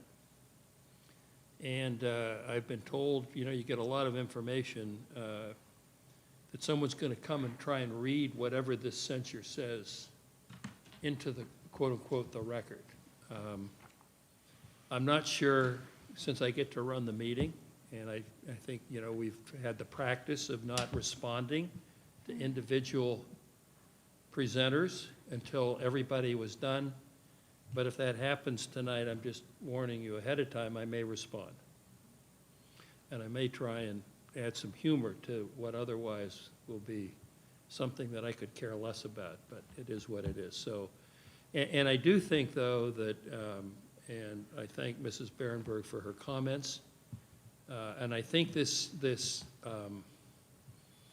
we spent a lot of time talking about trust with the facilitator, with April when she was here. I can't think of a quicker way to destroy trust. We don't have to agree, but we have to at least know that we're being straight shooters with one another, and we don't need people entering into a political discussion, and whether it was intended or not, and this is not, by the way, aimed at you personally, unknowingly undermining somebody else on this board. The voters will figure it out in due course. And it's just not helpful. So, but I just want everyone to know that we'll see what happens tonight, but don't be surprised if somebody does show up. I may try and have some fun with them. To that point, I'll be really brief, Mr. Bareford. I just want to know that I support you 100%. I, too, could care less about a censure from a local political party. I'm obviously not a member, so I was irrelevant to that. But I want to let you know, I think the whole thing is absurd. I support you 100%, and thank you for your comments. Thank you. Okay. So I've lost track of where we are in the agenda, but I think we might be finally to what, not that this isn't important. And I guess, Mrs. Efson, you're going to send around a Google Calendar with some dates, and we can respond, and let's get this day of reckoning, call it, perhaps, set up. And I do think, just to summarize, is if we take a little time and try and separate the items that are on the list, get rid of, consolidate. I think Ms. Rosario said there's some redundancy. We could probably shrink that list of bullets by a third and then start to group them, and I think we could make a lot of progress. Unless. Can I offer, since we're here and we have everybody together, just a thought of the last Tuesday? I don't know how you all are, if you have your calendars with you, but on the last Tuesday of October, no, not October, on the last Tuesday of September, I We think have a that. superintendent's workshop. The last Tuesday is the 28th, that's 2 weeks from 28th. now, that's Okay, our next sorry. meeting. I'm looking at the wrong month. There are, Terry. Okay, so then we're into October, so, all right. Disregard, I was looking at the wrong date. I'm okay on some Tuesdays in October. Should we just send them over to you, to Nancy? That's what you use. Send when out, you're in the okay. meeting? All right. So if it makes, never mind, I withdraw that. I was going to say the 28th, we don't have any agenda items scheduled for that board meeting, so that might be a lengthy time that would be available for the board to have go. that particular conversation. I still think it would need to be a board meeting. but you still have the opportunity to engage in that dialogue under a business meeting agenda. You don't have much No. under the workshop that day? No, the business meeting itself. Oh, the business meeting. There might be an item here or there, depending on how we vote tonight. You can still, I think that's better at a board discussion session Yeah, I that's do fine too. too, that's I fine. do too. I think so, too. than at a board meeting. Even though we have time to discuss at a board meeting, I just think that our time is quite limited, and we'd probably need all day to get through each bullet point. But like Mr. Barefoot said, if we could kind of put our information in first so we can look at it, so we don't, do all the wordsmithing that day, that will help. We can Thank help with that. Okay. So do we want to do the do we want to, Oh. we don't want to do the 28th? No, because the superintendent still has a workshop on the Okay. 28th, She'll and send he out has stuff. items for the Right. day workshop. Nancy will send us stuff, we'll get it. Do we have to do it, just a quick question, do we have to do it on a day of, No. or can No. it be another day? I Could mean, we call could it do be it on any a day. Monday or Wednesday. Thursday. Friday? If You available. know, you Wednesday all the have obligations 29th? elsewhere. I'm limited on my days. My personal schedule has changed, so I have to be very careful. All right, well, we'll figure it out. I don't have as much through the flexibility chair, as I did before. Because I'm so proactive, Ms. Dampier. We only have one or two items on the 28th for the workshop, so we could quickly dispose of those items, and the bulk of that time could be given back to the board for a school board workshop. So I would only need to present those two items, which would be time pressing. They're relatively straightforward items, and then the rest of the time, so 3.5 hours, could be dedicated to finally getting this done, hopefully. On the 28th? Yes. I'm all for that. That's fine. Just That's we- good. We've got to make sure we get our information in before that date. Does it make sense, does it make sense, is there a way legally, so we're not violating something, that we could all, before then, let's say by that Friday, send it to whomever, to Dr. Moore, you could have, and see if there's a way to, maybe somebody ahead of time could take each of our, whatever So- we're submitting, and see where there's some agreement. I don't know, I'd like to So, through the get. chair, just a very familiar process we would follow in Miami and issues very similar to this. We can workshop it with each particular board, go through, make their track changes, so as we come together as one, I've captured each of them separately, so as we come together as one, then you would have the complete product, we put them all together, and the board would see where there was overlap, consistency in terms of agreement, and where there wasn't agreement. So there's a structure in place where I can sit with you, go through the board protocol, collapse, condense, modify, add, subtract, whatever the case need be, and do that independently with each board member under separate track changes, and then put them all together when we come as a group, and then you're able to see all of them. And that would facilitate a lot of that forward thinking that you I have guess that's- individually. I think that would be worthwhile. Can I make another possible suggestion? Only because that's going to take up 5 hours at least of the superintendent's time, right? He's got to meet with us separately, then he's going to have staff put it all together. It's going to take. Well, I wasn't referring necessarily to me. Okay, good, because I'm like, I'm not sure this is the best use of your time. Yeah, right. Who's gonna- but Everybody knows whose alternatively- job it is, all right. It could be with somebody else. Alternatively, we can submit comments to Nancy, Right. who can put them in a document and can color code for each of us so that we get a final document with each of us color coded, or we can give her permission Good idea. to consolidate wherever is necessary when we say the same thing, and then she can construct, sorry, Nancy, I'm giving you more work. I'm taking it off the superintendent and giving it to you. But she can construct a document that can then all go out to us, and where there is disagreement or where we're not saying the same thing, it can just be color-coded for each of us. I think And that's then a we can good talk idea. from there. That's a good idea. Okay. All right, lucky you. All right, we got it. Okay, enough of that. So we're going to move on to you, Dr. Moore. Actually, the next item on the agenda is Ms. Rosario, which is the school board Oh, I'm attorney sorry. contract. Could I'm sorry to interrupt again. Could I make I really don't want to run out of time to have enough time for your presentation. So could we make sure that we may not be able to finish this conversation now, but how much time do you think you need specifically, at least for your protocol conversation? So through the chair, I think this conversation that we're about to have is the most time-pressing item on the agenda. My presentation will be relatively brief. I'm more Okay. interested in getting the feedback from the board members, so my presentation would be 10, 15 minutes. Okay, and that includes the other items that you have under your. Yeah, and I would do I'll move my item to follow, I'll make it my first presentation on my side of the agenda, and then we'll do the rest if time permits. Okay, thank you. Mr. Barefoot, may I? Go ahead, sure. Okay.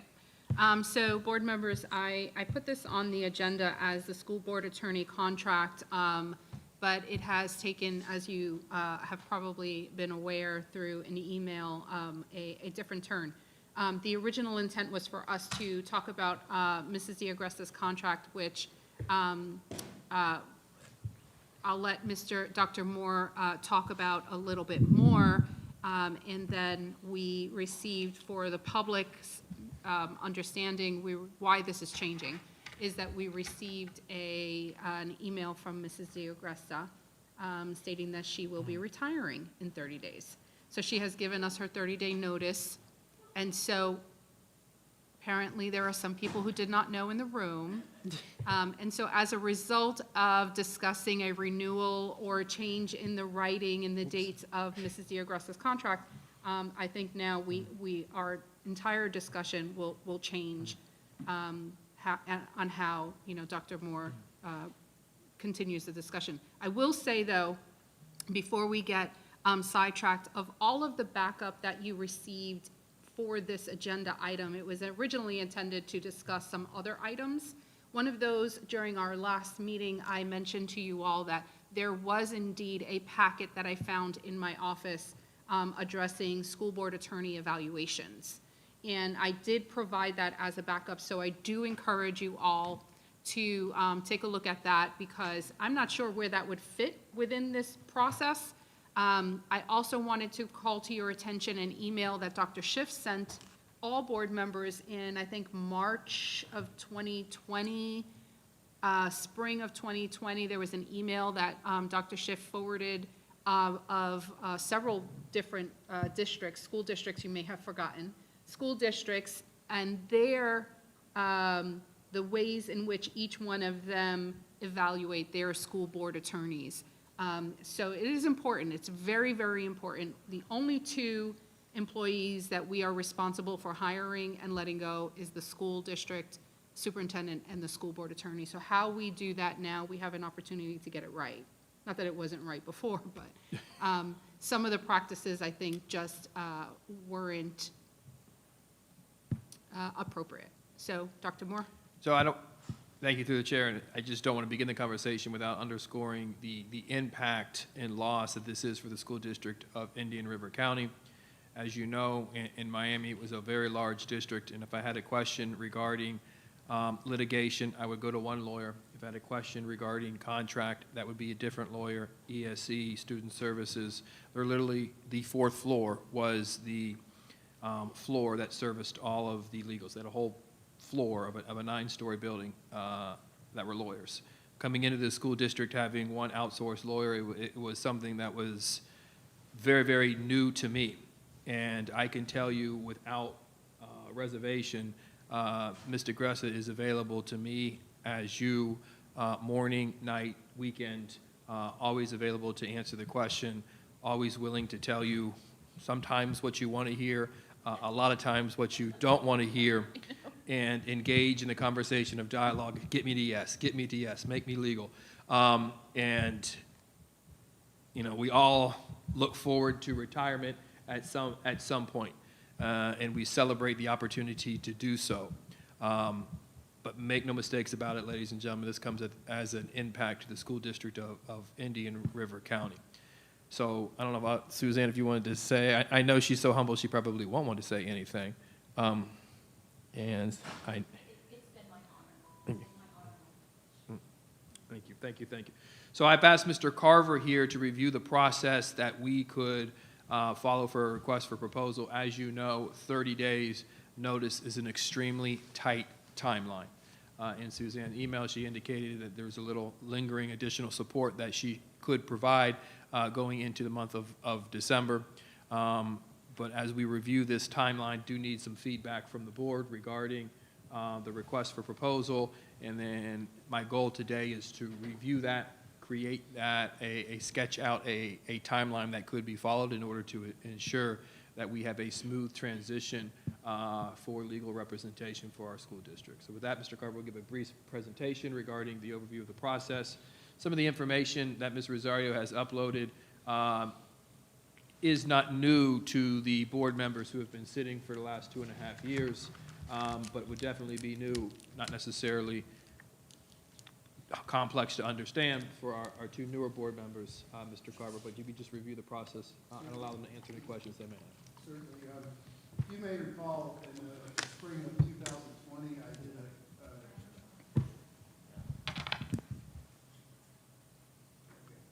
that. If you may recall, in the spring of 2020, I did a request for letters of interest for general counsel to the board, and it was a little bit less formal process, and obviously the board didn't take any action on the results of that undertaking.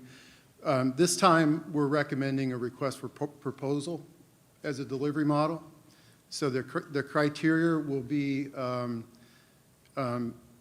specified in the document that goes out. A portion of the score is going to be directly related to their cost proposal, their fee proposal.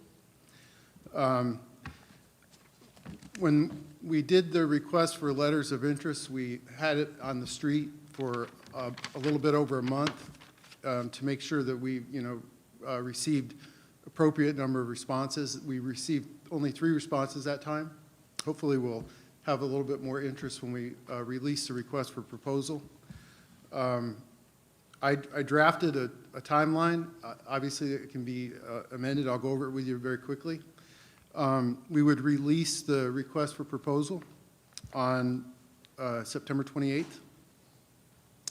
And we'd advertise it a number of times. At least we'll advertise it 3 times locally. We'll also send it to the local bar associations and the Florida Bar Association, like we did before. The proposals would be due on October 28th, so they would be out on the street for a whole month. And then what would happen is each board member would be given an evaluation packet to do individually with each of the proposals. You'd score them. My recommendation would be that you would turn that information into the superintendent where we could tabulate it, bring it back to you collectively, show you what the score is, so you could see how everybody placed in the process. And then on the 16th of November, you would shortlist, if you needed to shortlist, and interview the firms that you wanted to bring in. What I would need to know before release is what kind of questions you would want to ask on the interview. I'd want to make sure that the respondents would be able to prepare, because it's a short timeline. I wouldn't want to give them 2 days to prepare to come in for it. So in my past practices with other solicitations, having the questions ahead of time so they know and they're prepared, they can come in and do a presentation in 20 minutes, and you get a pretty good idea, how well they understand the actual scope of services. After the interviews were completed on November 16th, the final approval would be December 14th to award the RFP and award the final negotiated agreement. Are we having questions yet? Yeah. I think we all have questions. Why does it take so long? I mean, today's the 14th of September, and we're not going to have a final Well, decision? I think more to the point, how can we shorten this process? Because if Yeah. we've got 30 days of our current attorney, and maybe if we play nice, a little bit of time after that, this doesn't get us an attorney by the time she has to go. And even if it does, it doesn't get somebody up on board, and I mean, they can probably on board quickly. But I'm concerned if we're not ready to hire somebody till December 14th, that's long after we lose our current attorney. So is there a way, without undue hardship to you or whomever, that we could speed this up? Certainly, I can release it earlier. The document itself, it wouldn't take much to release. I could shave a week or two off of that release time, which would actually shave a week or two off of all the other. Well, and Through the chair, let me just caution, and I understand why does it take so long? Because of the importance of this position, Yep. ensuring that we do the appropriate vetting and advertising and marketing to have the right person fill some very, very, very big shoes. So I would rather have if Suzanne couldn't stay a little bit longer, as she indicated in her email, we could outsource facilitation of board meetings in order to ensure that the board has the highest level of comfort, that we do have the right person. Ms. Rosario? Yes, thank you. I have a question for Mrs. Diagresta and/or Dr. Moore with regard to this. Mrs. Diagresta, thank you for your willingness to continue on past the 30 days. I don't know in what capacity or if you would consider that. Also, I had a question with regard to, if you hadn't, because I see your facial expression, would you consider staying on with us or allowing someone from your firm staying on with us until December or the end of the school year? That would give us enough time to really take our time and vet appropriate candidates the right way.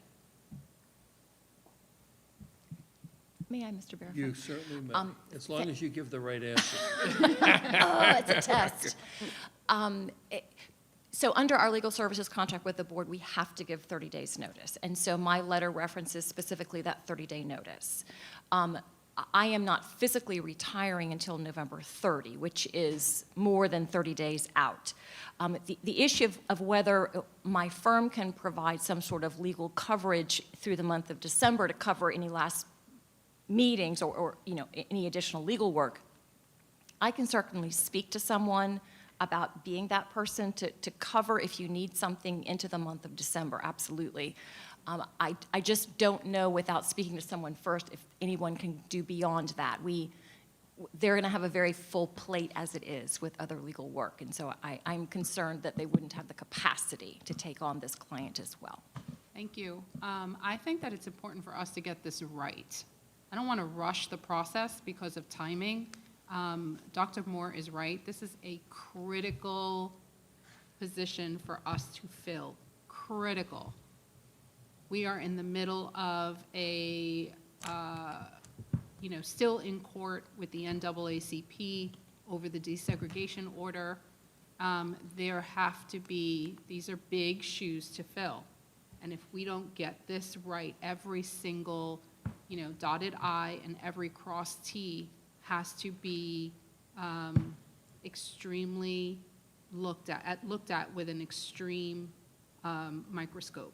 So I have some questions, though, Mr. Barefoot. Can I Sure, go ahead. request of Mr. Carver? Mr. Carver, there are two things that I can think of off the top of my head. Now, I have never been involved in an interview or the vetting process for an attorney to fill the position of the school board attorney. But I can tell you that I'm concerned about licensure. I want to make sure the person is licensed appropriately. And does the person have experience with education law? Training in education law, maybe formal education in education law, or formal experience, work experience in education law, or in this capacity, or like this capacity. That would be something, those are two areas that I would certainly like to know. Another another thing that I would like to know, and I don't know how this works in terms of your process, is this person going to commute? The board has to decide whether we now want someone who had the same work schedule as Mrs. Diagresta as well, Or do we want someone full-time? I mean, these are all discussions that we have to have. But if the person were to work in the capacity, the same exact capacity, time schedule, I mean, as Mrs. Diagresta, is that going to be a traveling position, or is that going to be a home-based position? These are just questions that I would be interested in Can I, finding point out. of clarification, are you talking about internal or external counsel, or are you talking about somebody local to the area or out of the area? Because we haven't had the conversation recently about internal or external counsel, and if we even want to consider internal counsel or just go with external. That's exactly what I just said. So that's We what I was asking haven't- for clarification yeah, about. We haven't discussed that. That's why I said we have to even find out if that's what we want to do, which is why the time into December is so critical for us. So I'm sure everybody's got a comment. It's pretty simple. You either want in-house counsel, you want out-house counsel. I don't mean outhouse, I mean in a complimentary. And I'm very familiar with both, and there are pros and cons to each. An in-house counsel is going to be more of a generalist, and they farm stuff out to specialists in human resources or litigation. I mean, Dr. Moore's had that experience. They may have been all employees of Miami-Dade, but you had a team of specialists. Or you go someone like Mrs. Diagresta, who's got a lot of knowledge, but she also has a firm that she can go to one of her partners or associates to get help of whether it's real estate or, some other area. So there's pros and cons to both. And Frank, I wouldn't eliminate one with the other. I actually had this conversation with Dr. Moore the other day, and clearly, from your standpoint, Dr. Moore, you should make the case as to why you prefer one versus the other, if in fact, or you wait and see who applies and then decide. But looking at this schedule, so you can start in the 21st instead of the 28th. You've got all these deliverables based on our next school board meetings. Can we not, is it a violation of something to, each of us could meet on, October 3rd individually? Why do we have to meet in the public as a group with candidates? Why can't we interview individually with people? We're all sort of around by then. Maybe that's in violation of some, but I don't think so. If I may, sir, so with the RFP process, everything that an evaluation committee does in relation to an official RFP is all subject to public review. So when I do evaluation committee meetings, I public notice them because it's a matter of law, and Ms. Diagresta may be able to elaborate on that. Those rules that govern RFP evaluation committees. Mr. Barefoot, if you're going to use this delivery method for selecting a new attorney, then there are certain procedural requirements that require a lot of sunshine on the committee process. The process that you're referring to, where individual board members may be able to, meet with perhaps who they like, who has submitted an interest in the work, that really lends itself more to requesting letters of interest, which is a little more informal, not as many rules and requirements. There isn't like a scoring matrix that you would use. So if you're looking for a more formal procurement process where there would be, I don't want to say a matrix, but there would be scores involved, and everybody would be able to add and come up with who the winner is through a scoring matrix, then it's really an RFP process. If you're looking for something, and I hate to use this phrase, but I'm going to anyway, something a little more loose, where it gives you all the ability in the world to do these other innovative ways to maybe interview and shorten the time frame if that's what you're looking for, then it's really not an RFP process that you're looking for. You're looking for something like a letter of interest, or just who's interested, come and we'll talk to you. Okay. I know what I'd prefer, but I'm an outlier here. Go ahead, Mrs. Yeah, Barrymore. was I dreaming, or didn't we just do something like this a few months Yeah. ago where we put it out? Right? No, it was March of 2020. Okay. You're not dreaming. One of the discussions that we had was March 26th of 2020. I know that specifically. Subsequent to that, I can tell you a timeline here. On February, we even had this discussion back in February of 2019. Then again, in August 2019, we had the results of a letters of interest go out. May of 2020, we had another follow-up another discussion. The board decided to go out for letters of interest. And then after that, it just kind of fell to the wayside because of COVID. So that was right when COVID hit. Right, well, I don't think it totally fell to the wayside just because of COVID. If you'll go back and watch, I remember a discussion about, because we went back and forth about in-house versus out of house. And I will say, Dr. Moore, one of my concerns was, is there enough work for one person, and they have to be multi-talented to be able to know all these different types of law. So that's a big concern. Right. Of whether or not that's going to save us money or not. The other concern was there an interest out there? And I think that was part of the issue that we had last time about the interest. I think part of that, hold on, I'm not done. I think part of that was, Suzanne was sitting in the seat, and she's very respected in the state. And now that people may be aware that she's retiring, that might be a little different in what comes to us. I would like us not to stagnate this by arguing before we get this process going about whether or not to do in-house or out-of-house. I would like us to do a parallel, and we can have conversation going along as we go through this process so that it doesn't stop it. Yeah, I think the other thing that happened when we went through that process, I agree with everything that you just said about how that search went and why people may or may not have applied and some of the discussions. The other thing that happened at that time was an analysis by Mr. Fagan on the cost effectiveness of the people who applied and whether we did internal or external. And so to your point about why it went away in part because of COVID, but in part because by that analysis, if to the degree that cost was a primary concern, we identified that we were not spending any more, which had been a concern with our current attorney, than we would be if we hired another external attorney. And in fact, it would probably be more expensive, given the month-by-month analysis based on what they told us they would charge us. But more to the point, I think, I agree with you about having a parallel process right now so that we don't slow it down. And then we can make the decision when we see what we get and have a better analysis and understanding of what our needs are. Oh, shoot, I had another point, now I've forgotten it. Uh-oh. And that people very few people applied at that time. I think you're right, in part because of Suzanne's reputation in the state.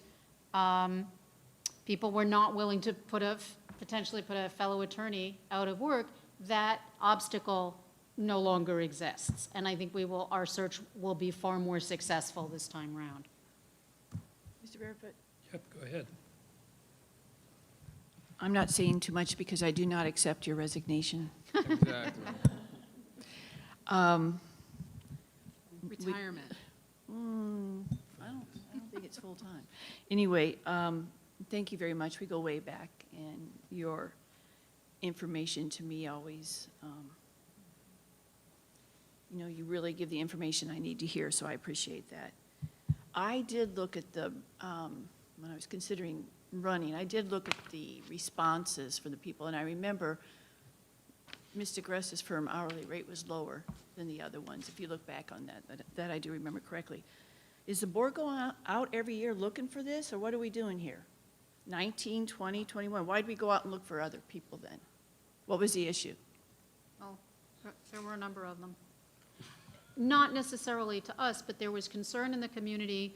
There was simply Ms. DeGrusta has served the board since 2009 without review, so there was some concern that we should simply review the process. It had not Moore? necessarily to do with her competence or qualifications. How many school districts review attorneys? I haven't looked that up. You know?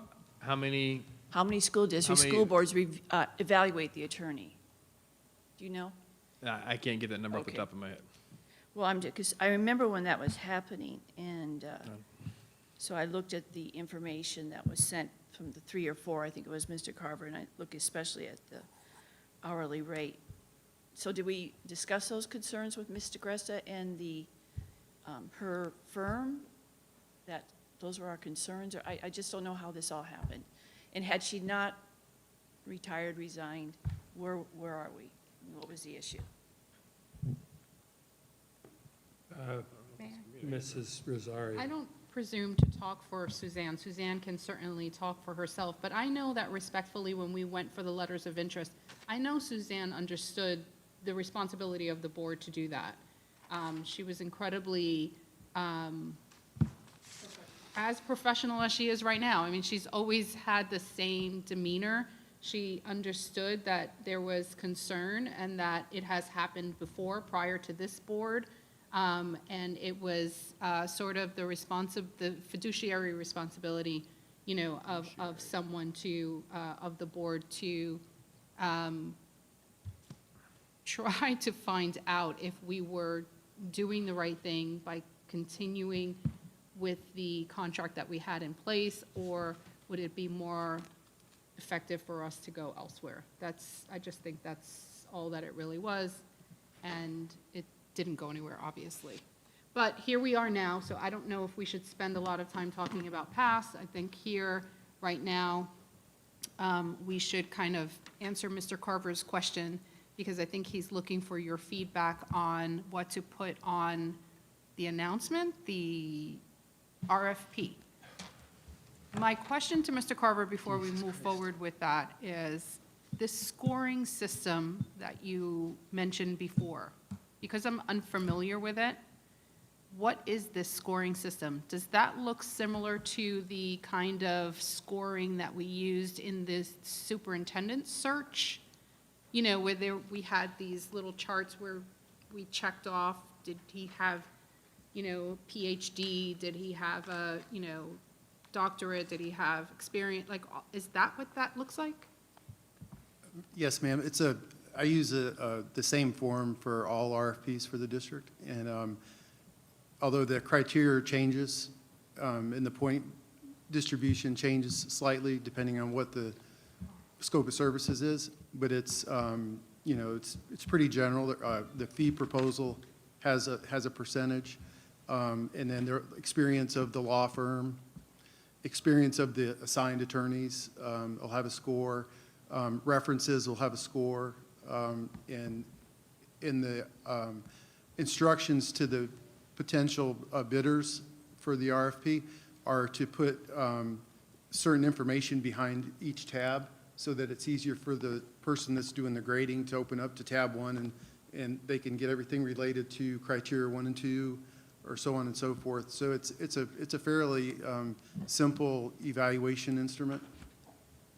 So at some point, Brevard County had an evaluation, which is in your backup, board members, and items 2.1 through probably 3.2. I don't know if these would be applicable to the scoring that you're talking about, or maybe these might be applicable to the RFP process in terms of what's required for someone to apply. But things like knowledgeable regarding government in the Sunshine Laws. It says here, combines knowledge of law and district practices to present the best possible legally sound recommendations. Knowledgeable regarding administrative law and procedures, employment law, issues facing public schools, student rights and discipline, charter schools, and other subject areas of importance to the board and the district. Effectively reviews and approves as to form all contracts entered into by the board. Stays current with state and federal laws that affect school districts. Knowledgeable about the district practices that affect the board, schools, staff, and students, and knowledgeable of the roles and responsibilities of the board members, and assists the chairperson and the I'm adding, and the superintendent to fulfill his or her role or responsibilities.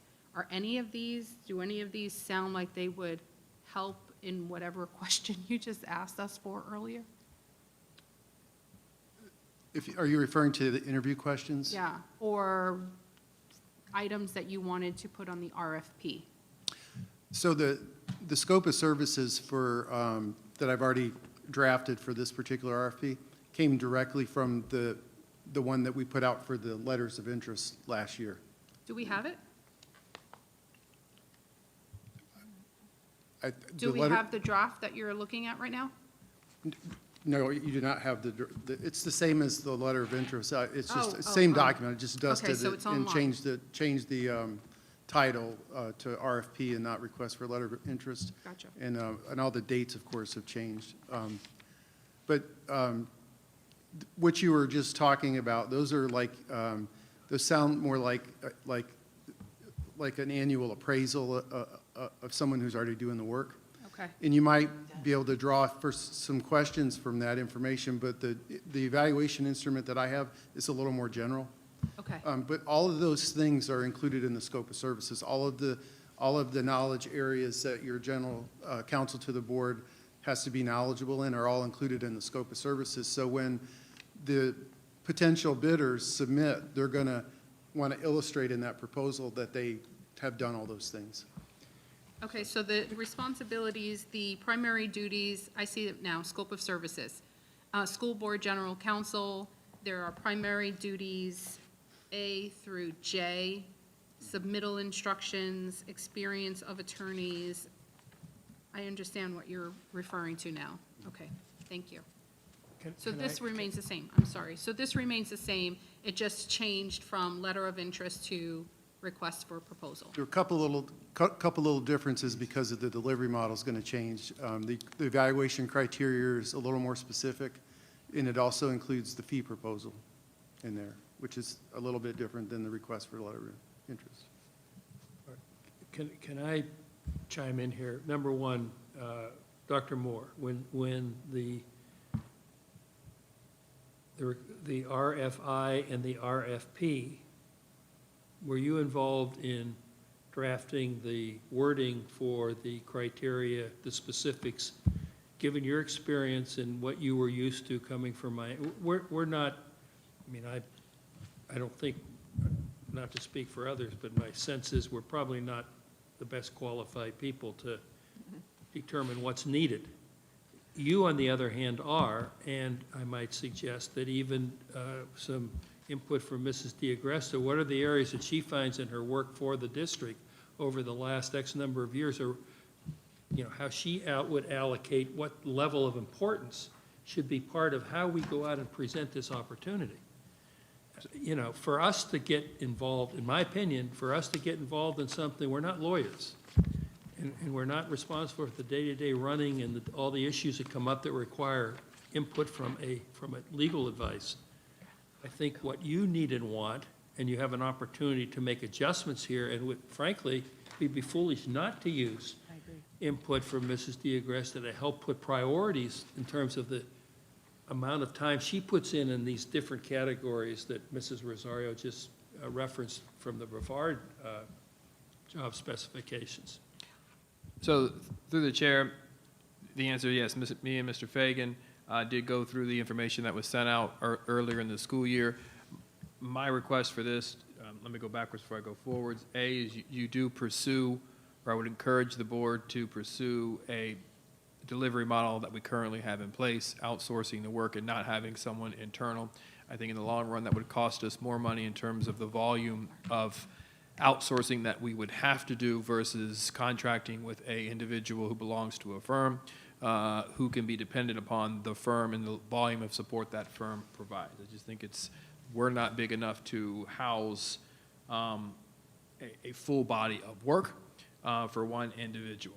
My recommendation here, once Suzanne validates that her firm can hold us through it in November, is that we sit Mr. Fagan, after he's balanced his budget and taken a week off, God bless him, comes back, Mr. Carver and myself can meet with Suzanne, go through, look at that process. Is there some tweaks that we can put out? Bring it back to the board on 9/28. This is what we're looking at, and then push it out, and then follow a timeline so it's out to about mid-October, October 22nd. We can bring who has submitted back to the board to go through the review, scoring / shortlisting process. As mentioned, conduct the interviews on 11/9. These are all Tuesdays that coordinate. And if there's any additional steps after 11/9, what are we negotiating or implementing the RFP? I think that puts us in a good place. I don't want to rush the process to the point where we're putting out a product that isn't 100% reflective of to get the scope of work that we have. While at the same time, if we know we have that month of November, I think we can get this done, still a tight schedule, and have it, put it out there. I think that proposed timeline would work. Well, I just, my own experience being on corporate boards, and it's different, but it's really not that different. The board ultimately is going to, because there's a dual report typically between the CEO and the board for CFO and general counsel. That's very typical, including organizations like this.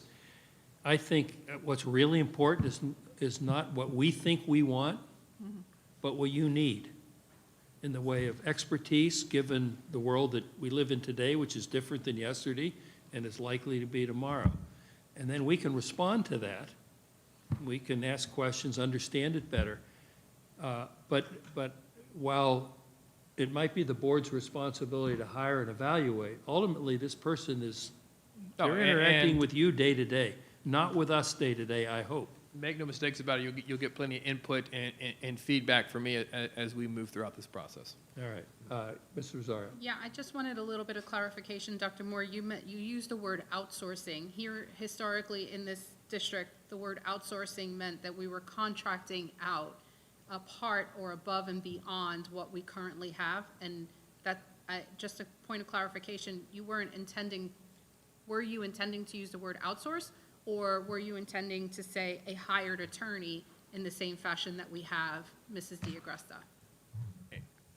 Correct. A hired attorney in-house with the benefits and the insurance and the support staff that we would have to create is going to have to outsource more versus an individual who's part of a firm who can be reliant on members of the firm for their level of expertise. So incorporated into the cost of Suzanne, which has always been a misunderstanding for the community. That's not Suzanne's salary.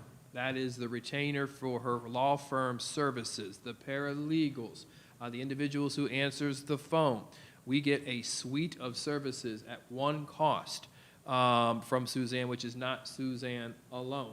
You know, we had Katie come in here for a number of months. We did not pay any extra money for Katie. There's Katie and Katie. Katie and Kate. The other one, Katie or Kate, worked with Mr. Fagan in other contract issues. We didn't pay anything for that. When you have someone in-house who's local, you're independent, an individual in a cubicle down the hall. I'm sure he'd get an office or she'd get an office.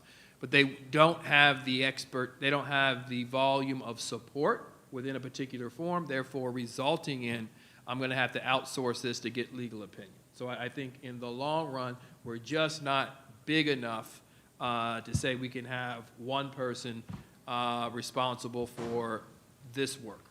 So I think this model has proven to me over the last 18 months that it is an extremely effective model. This is the model that I would advocate for. So I think that that's important because recently it has come to my attention that what we are paying Suzanne is not really for Suzanne, Mrs. DiAgresta. It's really for her entire firm.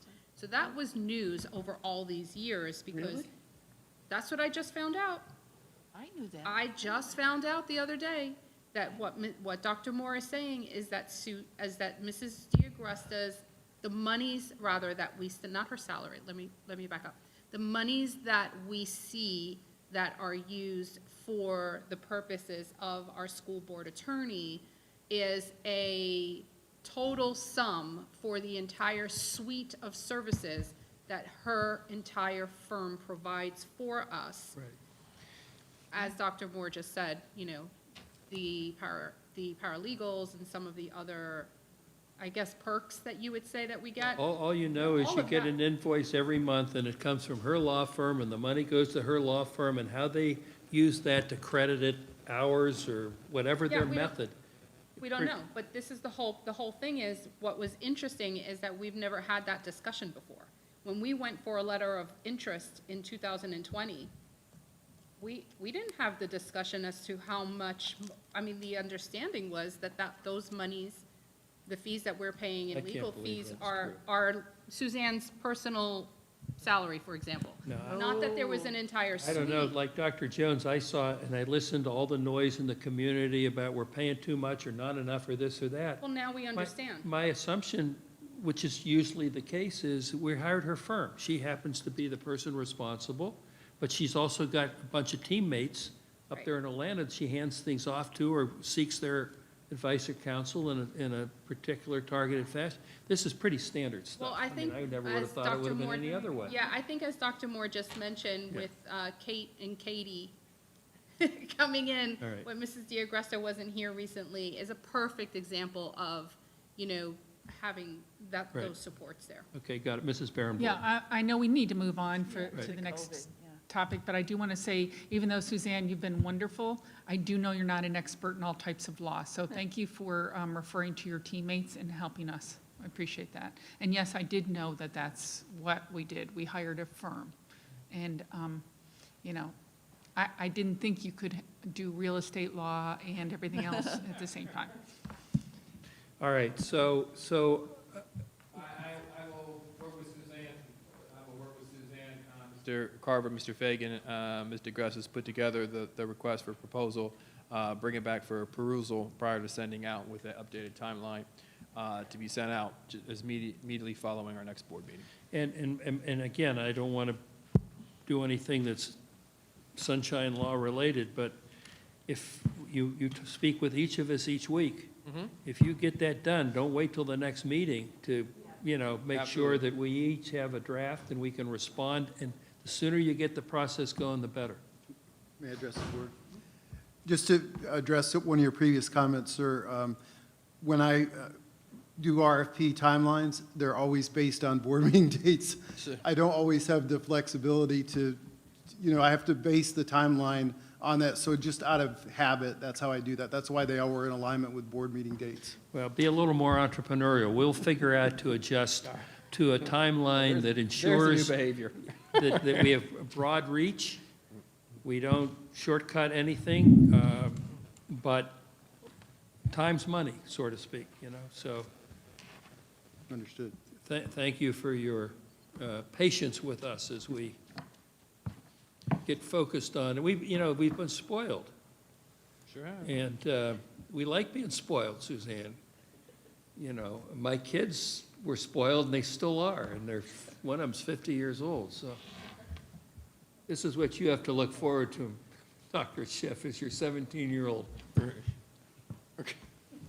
And you too, Mrs. Rosario. No comment. I don't think I'd be paying my grandchildren's tuition, though. You don't think so?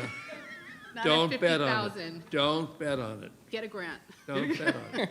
Well, that's the ideal. All All right, right. next item is the presentation, as I said, the update on the safety, health and safety mitigation strategies. So what I will do is I'll bring the PowerPoint up, and looky there, and I will go through the presentation. I think it's important to note, 3 weeks ago, we had this very similar conversation, and it was a data-driven approach. It was a conversation that I had with the board solely based on the data, the mitigation strategies that were in place, and the lack of success we were having with those particular mitigation strategies. So at all times, we have taken a data-driven approach to ensuring that we can provide the appropriate mitigation strategies to our students to ensure that they are healthy, that they are safe, they have confidence in coming to school in order to focus in on their learning. So what I'd like to do today is to review where we are with the data as a community and as a set of schools, and provide possible solutions and a pathway forward to us as a system. So if you look at the very first slide, this is kind of a picture backwards. On 8/22, there were 1,174 cases in a week's period of time. Just released on 9/12, 688.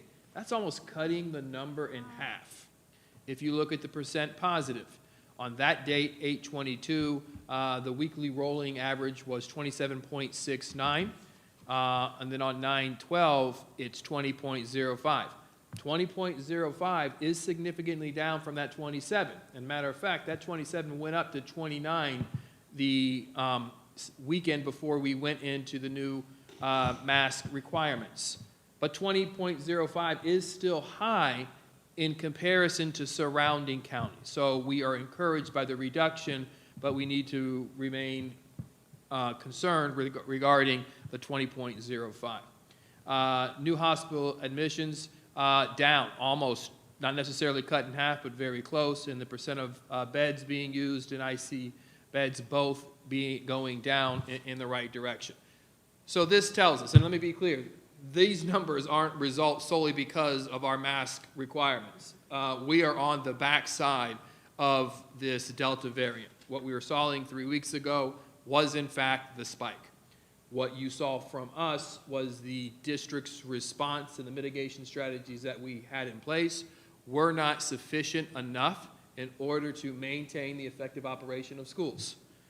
We were not mitigating the spread with what we currently had in place, so we took drastic measures in order to and I said at the time, right the ship. And I said at the time, masks were not a long-term solution for us.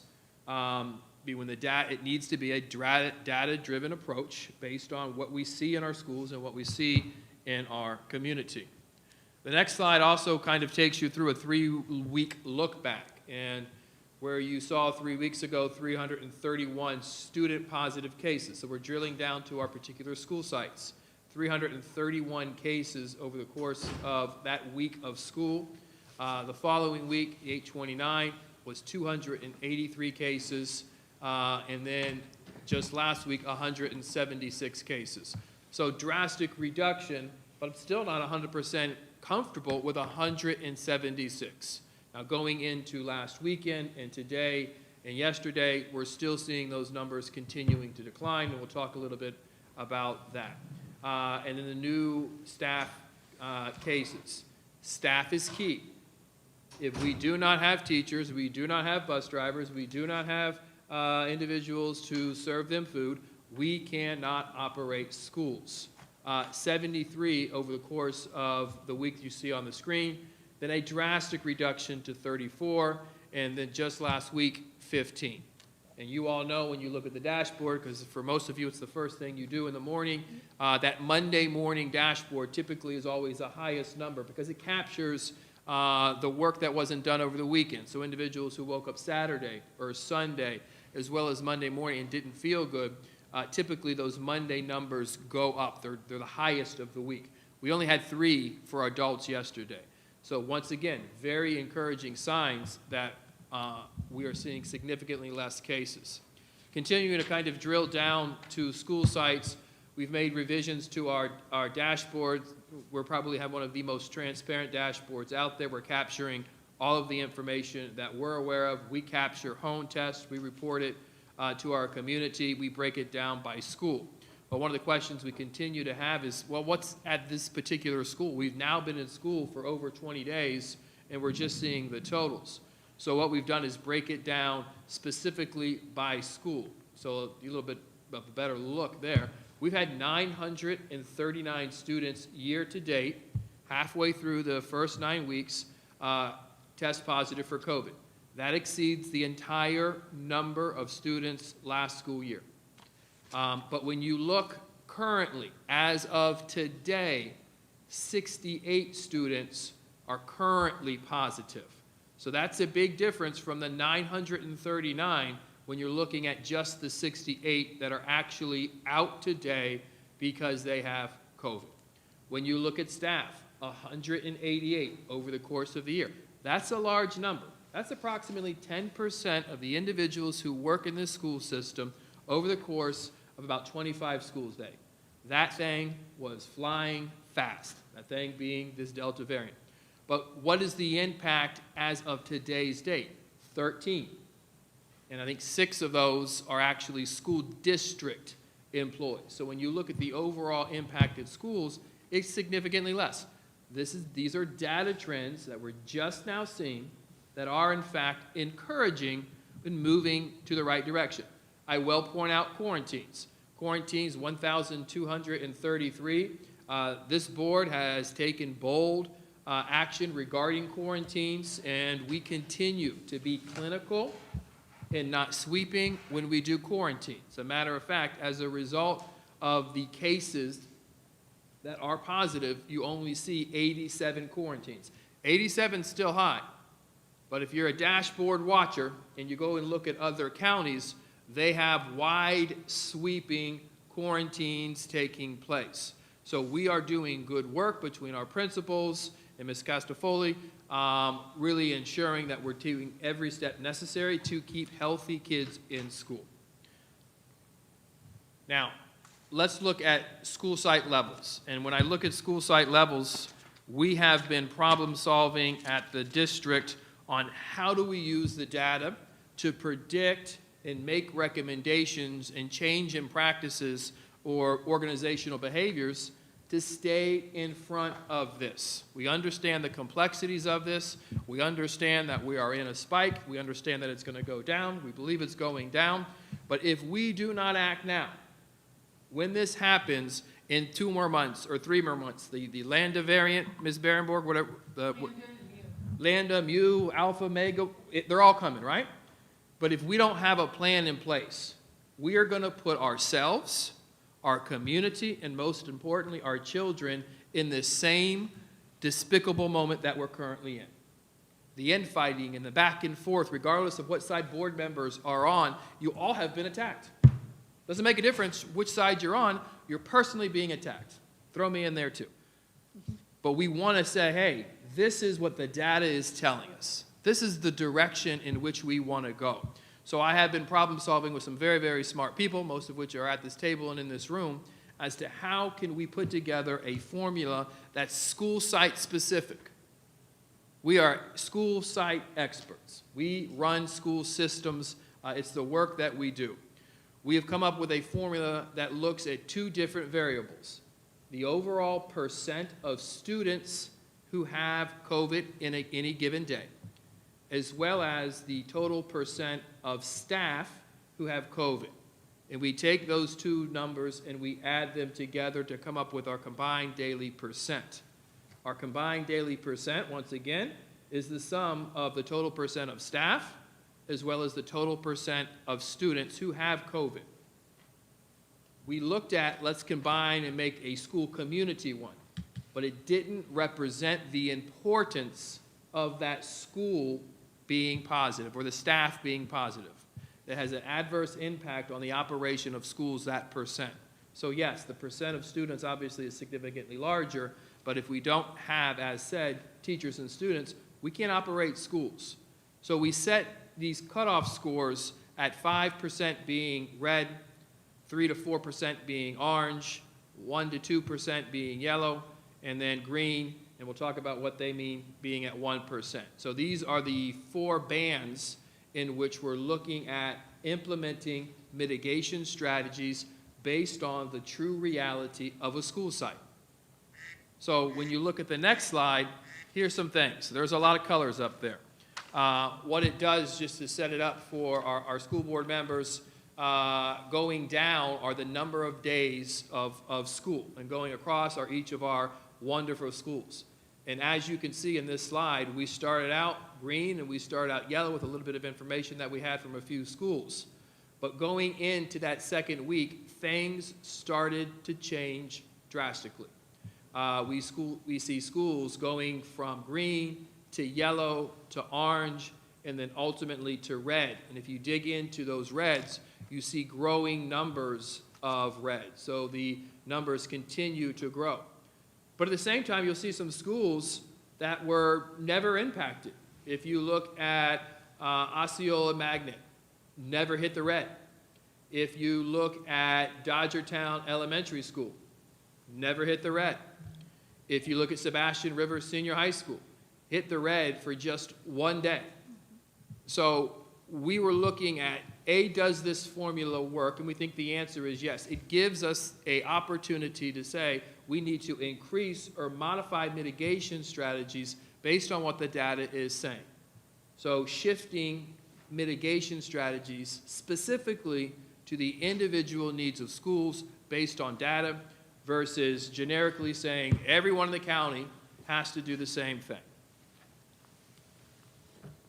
Now, this slide just kind of draws a picture over the course of time, looking at those two different variables that come up with our formula number, student absences versus staff absences.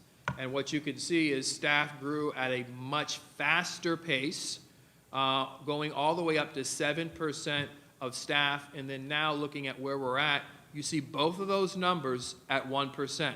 So that is very, very encouraging as to where we are, but let me caution you, look how fast, those are days, not weeks, on the bottom of that graph.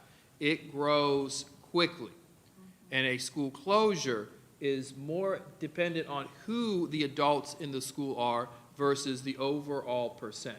So this is not a chart that we're showing or a prediction model on school closure. This is a chart to implement mitigation strategies to ensure when the data is saying you need to modify, we have the ability to modify.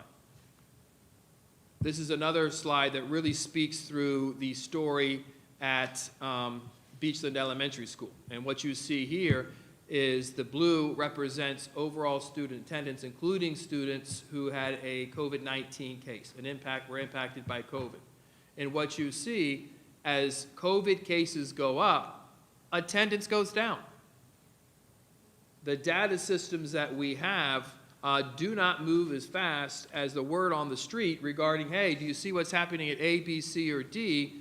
Parents are going to keep their most prized possession, their children, home out of an abundance of caution.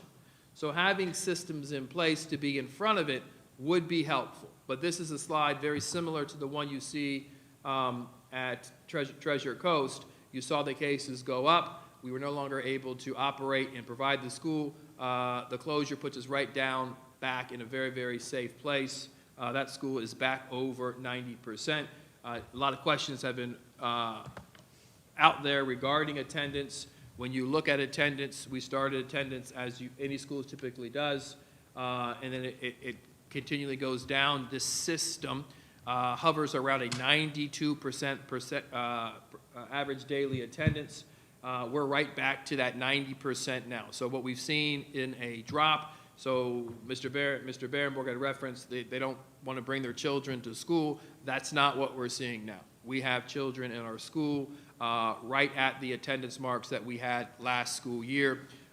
It's mentioned regarding the implementation of the mask mandate, 0.7% of those eligible students who are required to use the mask had that medical opt-out. That's it. Principals had to report to Mr. Bass during the first week issues, concerns, or what was going on with the masks.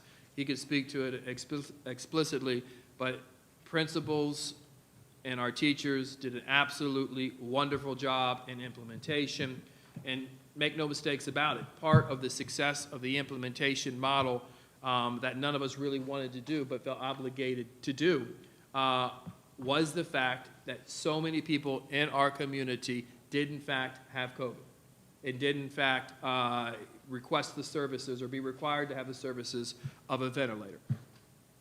So we implemented with a high level of success. The board made a commitment to implement that particular model, and now once again to review appropriate steps moving forward.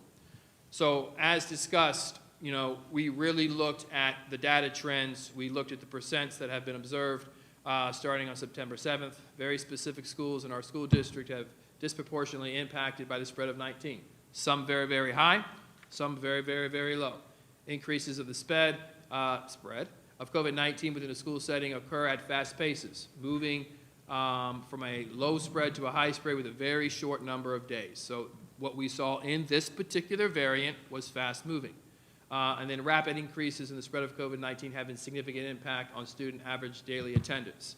So, when they start to see high level of cases without mitigation strategies in place to keep that spread at bay, people are going to take, the precaution and keep their children home. We can't have that. We cannot have that. We started with 62% of our school students in school last year. We struggled to get our students back. We did better than most districts in the state in getting our students back. But we really didn't get to 80, 85% until January of last year. And we celebrated the success that we as a system had last year in terms of improving in state rankings in reading and math, but both came at declines. We did good, but we still declined. Other districts did worse. We were so excited to start this school year because we knew now we got everybody right where we need them, in a classroom. So at all cost, we need to keep children in our schools. At all costs, we need to communicate a level of comfort and confidence to our parents that in our schools, your students are safe. What we're looking at and what I will present now is a data-driven approach, an approach that looks at data. It is very specific, tying various tiers of mitigation to levels of COVID spread. It is responsive in nature. It responds to the reality of individual schools, and it covers the scope of all schools. Right now, what we have in place is simply a pre-K-8 model. This model for the board to provide feedback and input on would cover all grade levels. And it's time limited. So one of the biggest concerns is when this happens again, we can't take the appropriate action until there's a board meeting. Or we need to wait and drag our community and have them picketing on both sides of the street that we're going to have tonight and attacking each other on Facebook and just making Indian River County look bad. That's not what we want.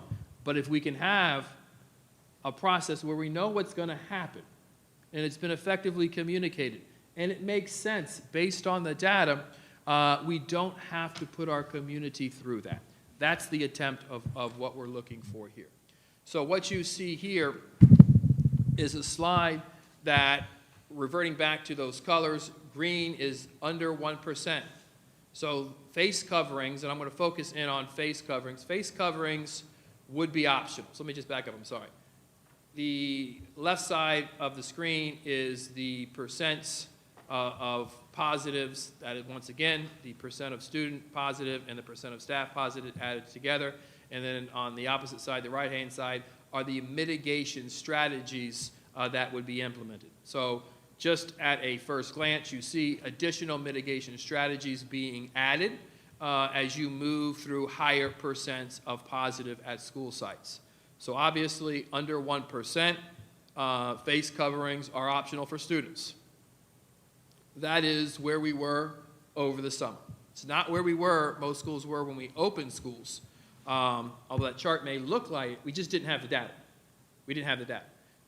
We have very rarely been there. That 1% to 2%, once again, covering it on the face coverings would be highly recommended indoors when physical distancing is not possible. When you get to that 3% to 4%, now this is, guys, it's starting to rise. Now it's at 3 to 4%. This would be face required with a parental opt-out. But let me pause there. This would not be the highly recommended opt-out that we open the school with. This would be enforced. Teachers would be informed. Administrators would be informed. Teachers would know, just as they do now with the medical opt-outs, those who do not have the opt-out on file will be required to wear a mask. What we did at the beginning of the school year was ask parents to send in that medical note. We started strong for a few days, and then it wasn't fully implemented with the level of fidelity in which it should have been. We cannot go back to that kind of opt-out. It needs to be fully informed and fully enforced. And then the red is when you are over 5%. When you're over 5%, that is the same criteria that we currently have. That means with a medical opt-out, that is the only exception. Now, let me be clear, let me be transparent. I think we're good as a board until we get to that red. That red puts us in a situation in which the Department of Education says we're violating the Parental Bill of Rights. That red says that we are breaking the law, which, that's not the interpretation that we are functioning under. That is not the interpretation provided by our legal counsel. But that is the rub in this particular scenario. There's been conversations and debate, and I'll encourage the board to engage in, if we didn't say medical, but restricted, or on a case-by-case basis, that would be legal and strict. We need to really ensure that we have mitigation strategies in place. I want to go back to this particular, we'll go back a few slides, sorry. When you look at this slide here, and we were to implement this, when you hit a new threshold, meaning I hit the red, once you hit the red, you would be required, as it indicates on the slide we were just on, to remain in that level of masking for 10 consecutive days. So the step down from the mitigation strategies of red to orange requires you to fall within the orange range at 3 to 4% for 10 days until you step down. Same thing from going from orange to yellow. That gives us enough time to stabilize in looking at the numbers. It is 10 school days. You step up quickly. So what would happen in a particular school, I went from yellow to orange. The following school day, we would do the Connect Eds. We would have dashboards out. This would be something that we would be checking and communicating each and every single day. Principals would have the opportunity on a daily basis to remind students of the mitigation strategies that they're currently implementing, because no one wants to get to red. No one wants to wear masks. And when you look at this now, we are in a good place. We're moving down. The level of implementation here, with the exception of Pelican Island, mask would be parental opt-out at all particular schools, and moving down those criterias. I'm going back forward now.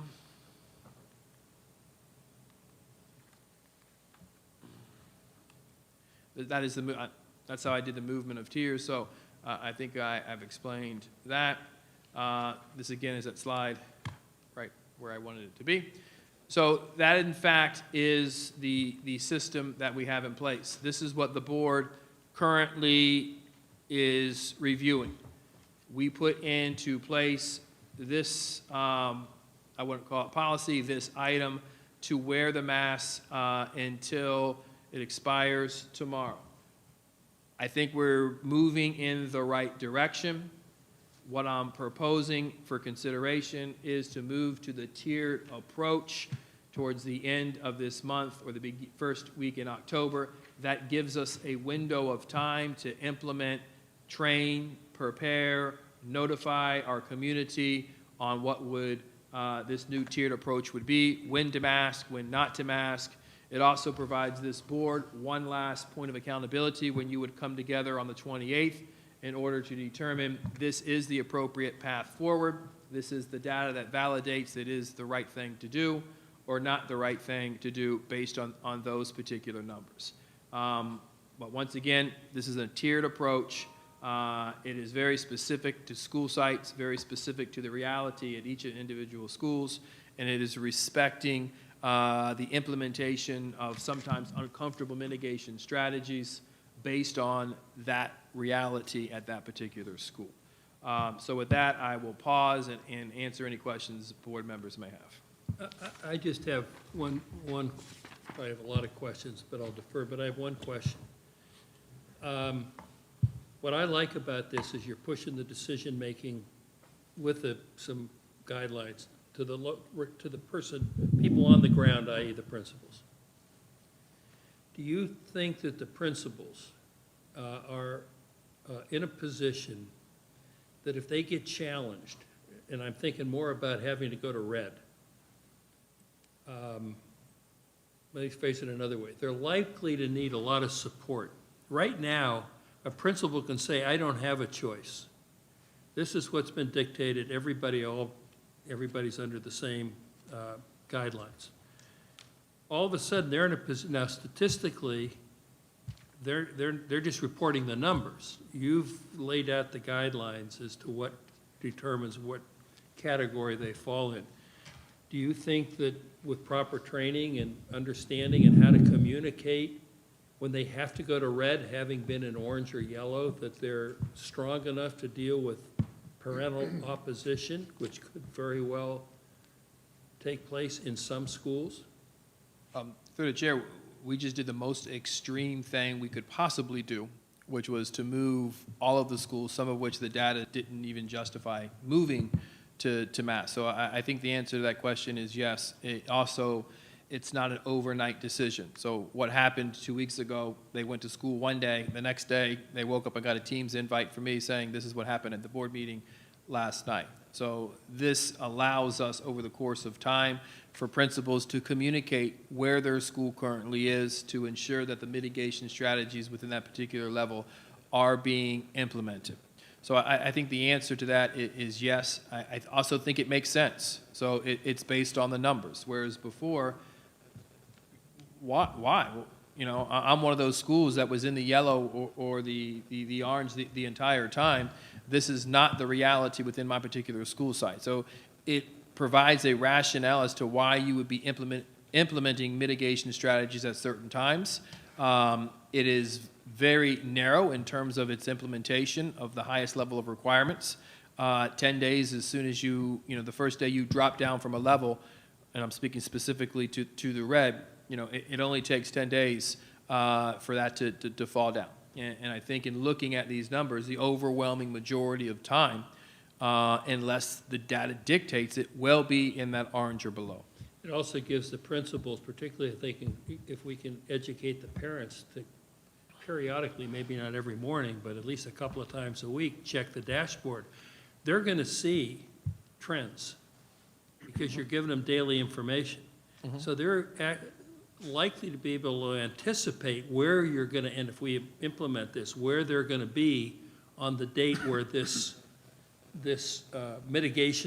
revised mitigation strategy goes into effect. It's not as if they're going to wake up some morning and find out that they're now in a different color group. Right, and They're going to see the trends, the implementation days in model. advance. And the implementation model would be the following day. If you hit red one day, it wouldn't be like, okay, all of a sudden it's red, put your mask on.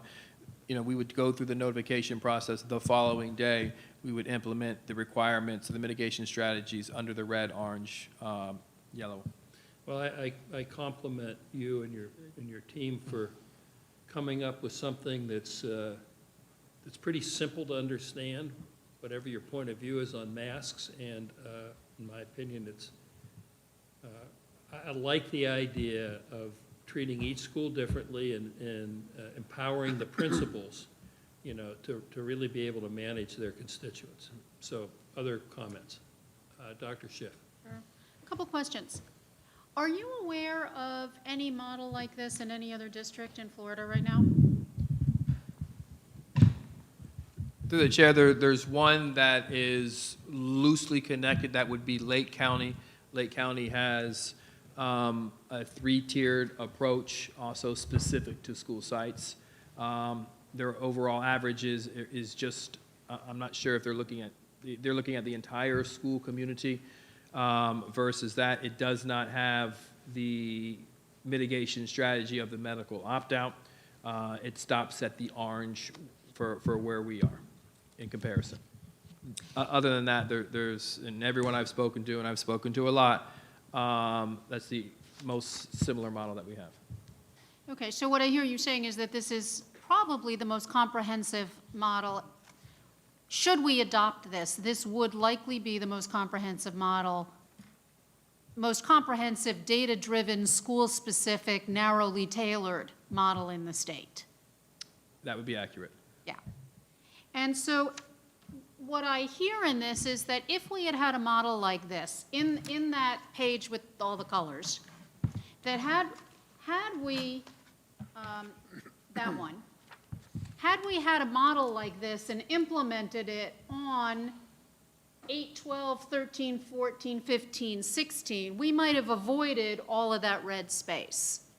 So through the chair, there's two, you see a lot of the green, but At the Stu- schools where we because the saw information, yellow and orange. that's Yes, where that's what I mean. we started. I don't think you'll see drastic cuts like that moving in the future. I think it'll be a slower growing pace in terms of more days at yellow, more days at orange, and then implementing the mitigation strategies that we have in place. But it's also important to note the reality or the variables that were in place prior to us going to the required mask mandate. We did not have staff and teachers using masks. We did that 1 week prior to that. That environment remains consistent. And I think we're seeing such a reduction in that, A, because of that requirement, and B, probably even more so because we're on the downside of that actual pandemic. The high number of people in our organization that had COVID, plus those who have chosen to be vaccinated, we're in a much better place now, so we're seeing significantly less cases. Right. Yeah, and because we really we can make an assumption that we're on the backside of something, but we don't actually know that. It's a presumption and assumption based on data we see either in our county or elsewhere, or what has happened in other countries or states. But we don't actually know how that goes. So this is a mitigation factor, presuming that if it's Delta or if it's Lambda or if it's Mu or whatever it is, we have a structure in place.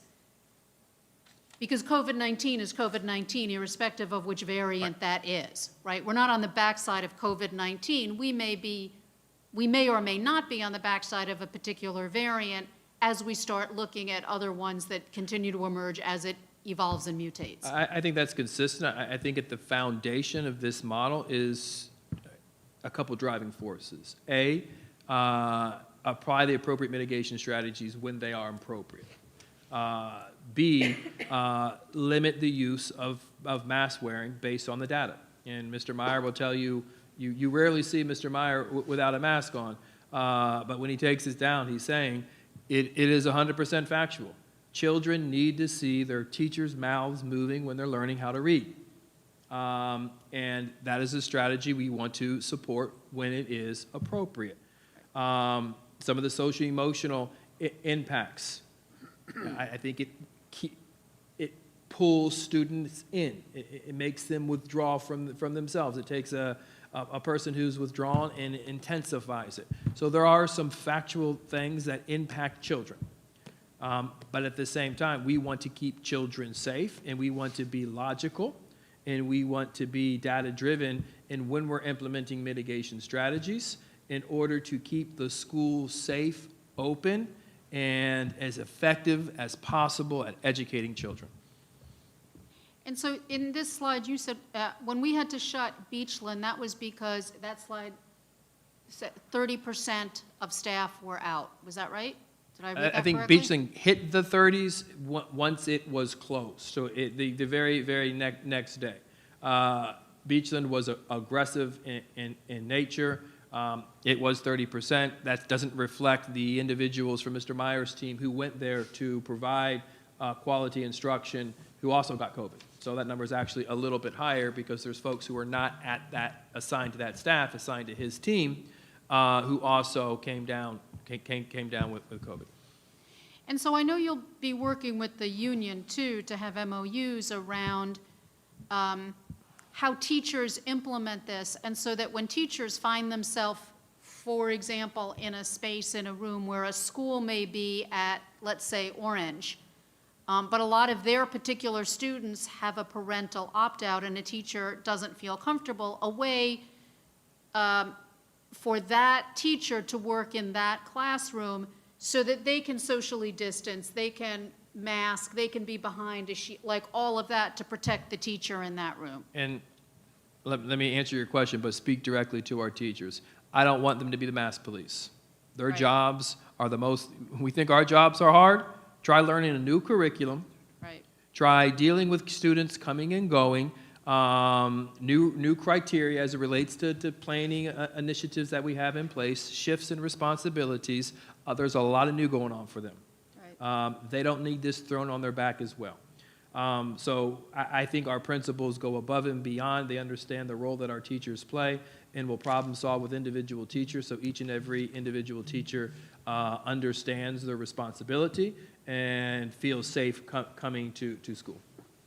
And so just to clarify, you're not bringing this forward tonight. You'll be bringing it at the September 28th meeting for us to approve, assuming that things continue on the trend that we're currently seeing. Is that right?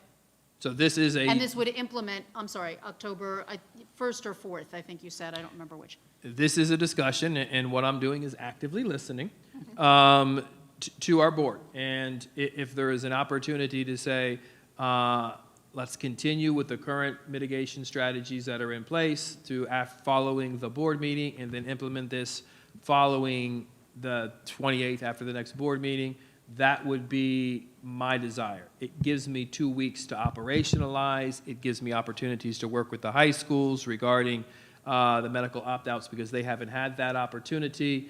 It allows Dr. McMahon and his team to create a public-facing dashboard. And let me say there, we don't want Dr. McMahon working on Datacom dashboards. Working on COVID dashboards. We want him working on instructional dashboards. So we've got to get past this.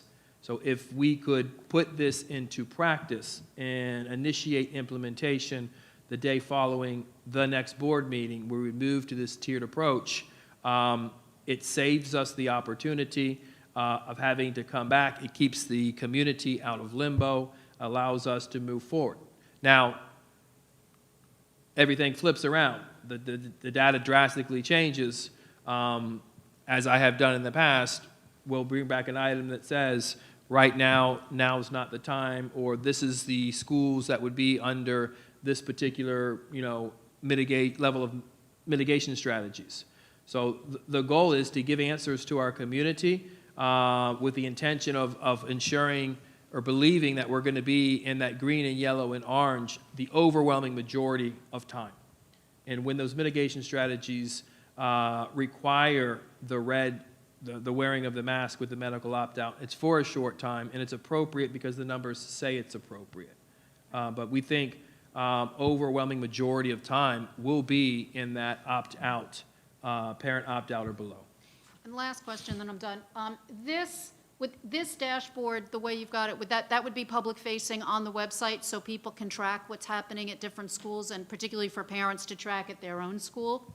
Yeah, so we will shift it out. We have some prediction models as well. So we know the number of days a student is going to be out for COVID. So the only thing we can't predict is someone wakes up and gets COVID. So we can make minor projections in terms of this is where you're at. If 2 more get COVID or 4 more get COVID, so we can give more information. This is just for demonstration purposes. We will create something that's public-facing that looks at where you're at in the volume of individuals that would, if unfortunately tested positive, that would put you to the next level.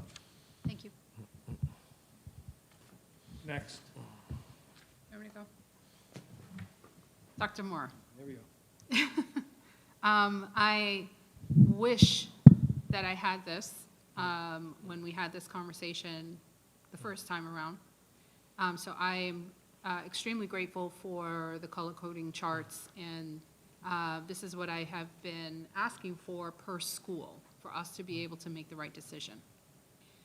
That said, the tiered mitigation strategies, someone said that, and I can't remember exactly who, that these mitigating strategies were not in place before or in a different capacity possibly, and that now we would have these mitigating in terms of the tier process moving forward after the 2 weeks. But these mitigating strategies minus the opt-out had been in place within our Safe at Schools opening plan. So we've always had these mitigating strategies. We have always asked students, and correct me if I'm wrong, we have always asked students to wash hands, to maximize social distancing, to maximize fresh air, or the district would maximize fresh air return and ventilation systems, sanitizers available for students, things like social distance when possible. I know that was in place. One-way hallways was something that was within or was included within our Safe Schools plan. And of course, the virtual platform was not in place at the beginning of the school year, the transitional virtual, I should say, not our virtual school. So all of these, minus the wording of the opt-out, including at the beginning of the year, we had a parental opt-out in place. So these were mitigating strategies that were in practice prior to now. So through the chair, correct. What I was referencing was the implementation. So what we did, very similar to a number of districts, is allow parents the opportunity to engage with their children regarding the mask preference, and if they chose to opt out, they would bring the letter and put that accountability on the children and ask for them to comply with what was requested. What we found quickly into the school year was that was not successful. So as referenced at a board meeting before, I think we have about 20% of parental opt-outs, but we only saw 20% of mask wearing just prior to making the change. So what I was referencing, and you are correct, these mitigation strategies were in place. Some we can not have to implement when it wasn't, so just take that burden off of school staffs. That's what we tried to do here. So this, what you reference here is more of a peeling away versus an adding on. But what I was referencing is that we will, very similar to what we're doing now, and we're seeing absolute full compliance with the requirements that are in place, do a better job of informing our administrators and to enforce when we're in that highest level or in that orange level, that what parents expect their children to be doing is in fact what's happening. No, I appreciate the clarification on that. I also appreciate removing the board from making the decision or the superintendent from making the decision one for all.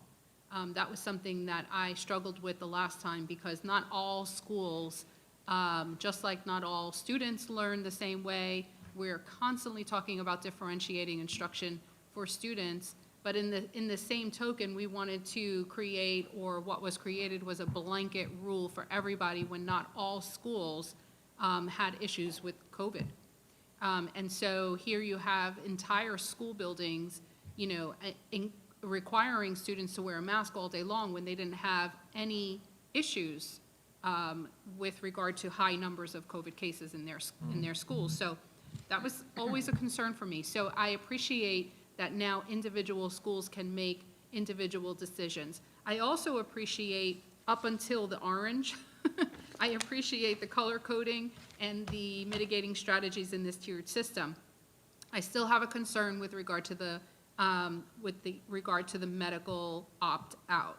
We still come to the order that has been stayed by the District Court of Appeal for the first district, that the governor's order, executive order, is to remain in effect.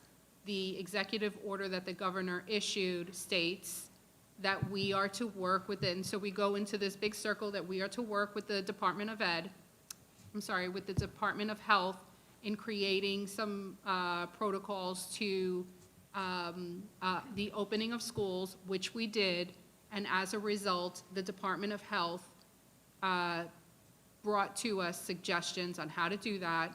Included within there were providing parents with an opt-out.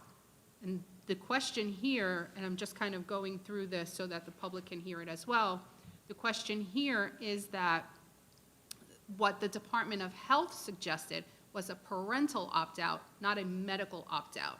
How legal counsel or other people are interpreting that is quite different, and I think that's where we are getting the concerns from parents as it relates to the Parents' Bill of Rights, where parents have the ultimate authority as to how to raise their children and make medical decisions. And the governor, the Department of Health, the governor, the Department of Ed have both confirmed in writing that the final decision with regard to even masking should be the onus of the parent, not the school district.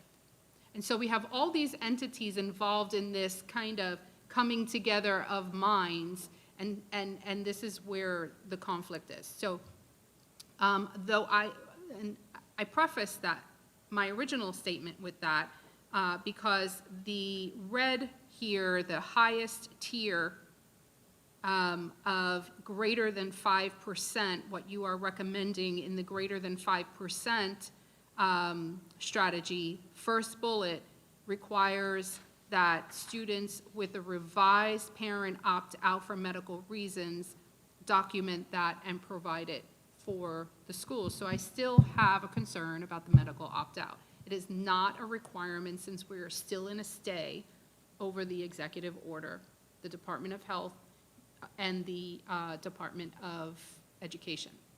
Recently, Mr. Richard Conkerin, the Department of Education Commissioner, sent an email. I know that you had to respond to the commissioner in terms of why the decision was made and where we stood or how we are going to move forward. There was an explanation that needed to be provided for him. Correct. You did that, you sent it to him. My question to you is, have we heard back, and what do we know of the status? Through the chair, we have not heard back regarding that letter that was sent. And you are spot on. That, in fact, is the dilemma. This is applying mitigation strategies when appropriate. And as I started, 100% responding to the data. So when you look at the other 12 districts who made this move, with the exception of Lee County, and when you go back and look at where their positivity rates are for their counties, I wish our positivity rate was there. It doesn't make sense to me. But when you look at where Indian River County was, 29% the Saturday before we implemented the new mask requirement, the number of staff, 7%. I don't think there was another system that was in that kind of problem. For whatever reason, the facts are the facts. And the Florida Constitution provides this board the authority to respond to those local conditions. That's what the board did. I understand the position that you take, more than likely the position that Ms. Barrenborn takes. It is, as written, not kosher with the Florida Department of Education. But what I am saying is what we just experienced was severe. And what we just went through was severe. And when I look at the local conditions, we need the ability to ensure that we can keep schools open. Now, if the board wants to entertain shifts or change in that language to fall in compliance, I work for the will of the board. And that's the conversation and dialogue for you all to have. And this is just the starting point of the conversation. Thank you. There are some mitigating strategies that I recommended for the record that have not been adopted, and I think that they are there's still something that even the board should pay attention to. Even now, I can go somewhere and they do temperature checks. We're not doing temperature checks. I understand that you are requiring teachers to wear, staff to wear masks. In the mask requirement for faculty and staff members, I know that I suggested, rather than paper cloth masks, that we provide a good handful of N95 masks as an example to add to the mitigating strategies. There are opportunities for us to avoid the touching of things, and especially in elementary schools, the foot pedals. There are some foot pedals that you can put on the bottom of doors to just open and close doors with the foot, with feet, and that's something that we can take into consideration. The desk guards, I know that I'm grateful that you told me today, schools are now going to get desk guards. I don't know if they're going to get one for every single student, but desk guards are certainly another option. I think that there is a combination of other mitigating strategies that we have not put into place. And I'd like us to consider those items. If we get into the red, why are we not taking temperature checks? Yeah. Actually, I think temperature checks should start in the orange. Once you get in this,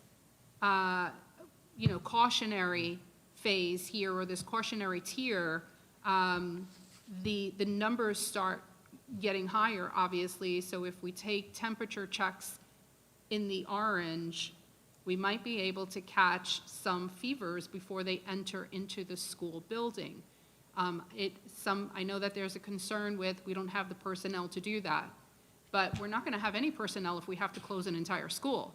So it's probably, safer to find a couple of extra people to stand and do temperature checks of students when they're coming into the schools to avoid closing down an entire school.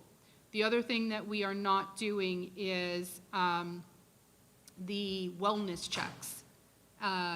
In this spring and last year, there were wellness checks that were done, which I think wellness checks take longer than a temperature check, but that's another mitigating strategy that we are not implementing or that's not included within these tiers.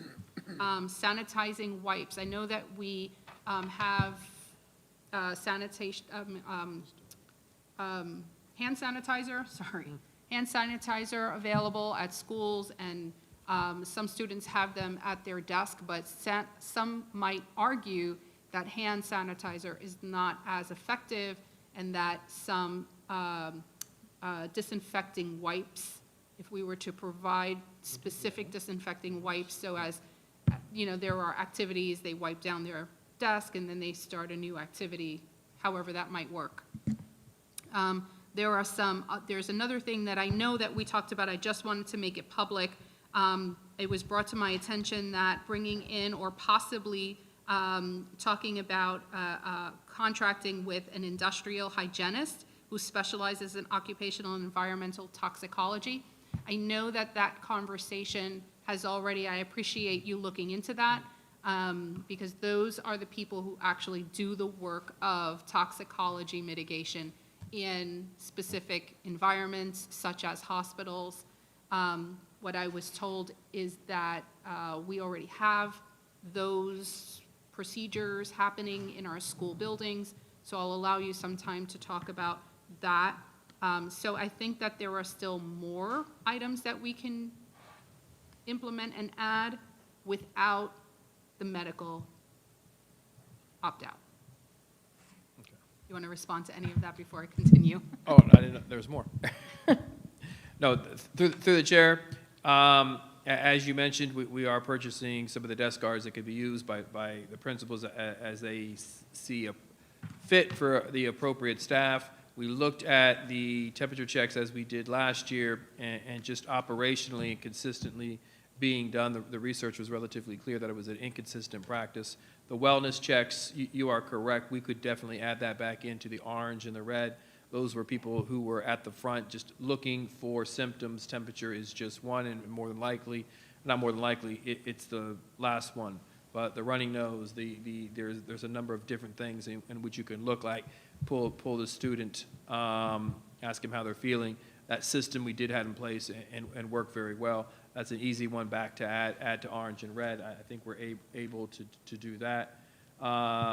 The purchasing of masks, Mr. Fagan did cost that out. It's extensive. It's extensive in cost. We have the MOU in place with our unions till mid-October, I want to say, or the end of October? End of October.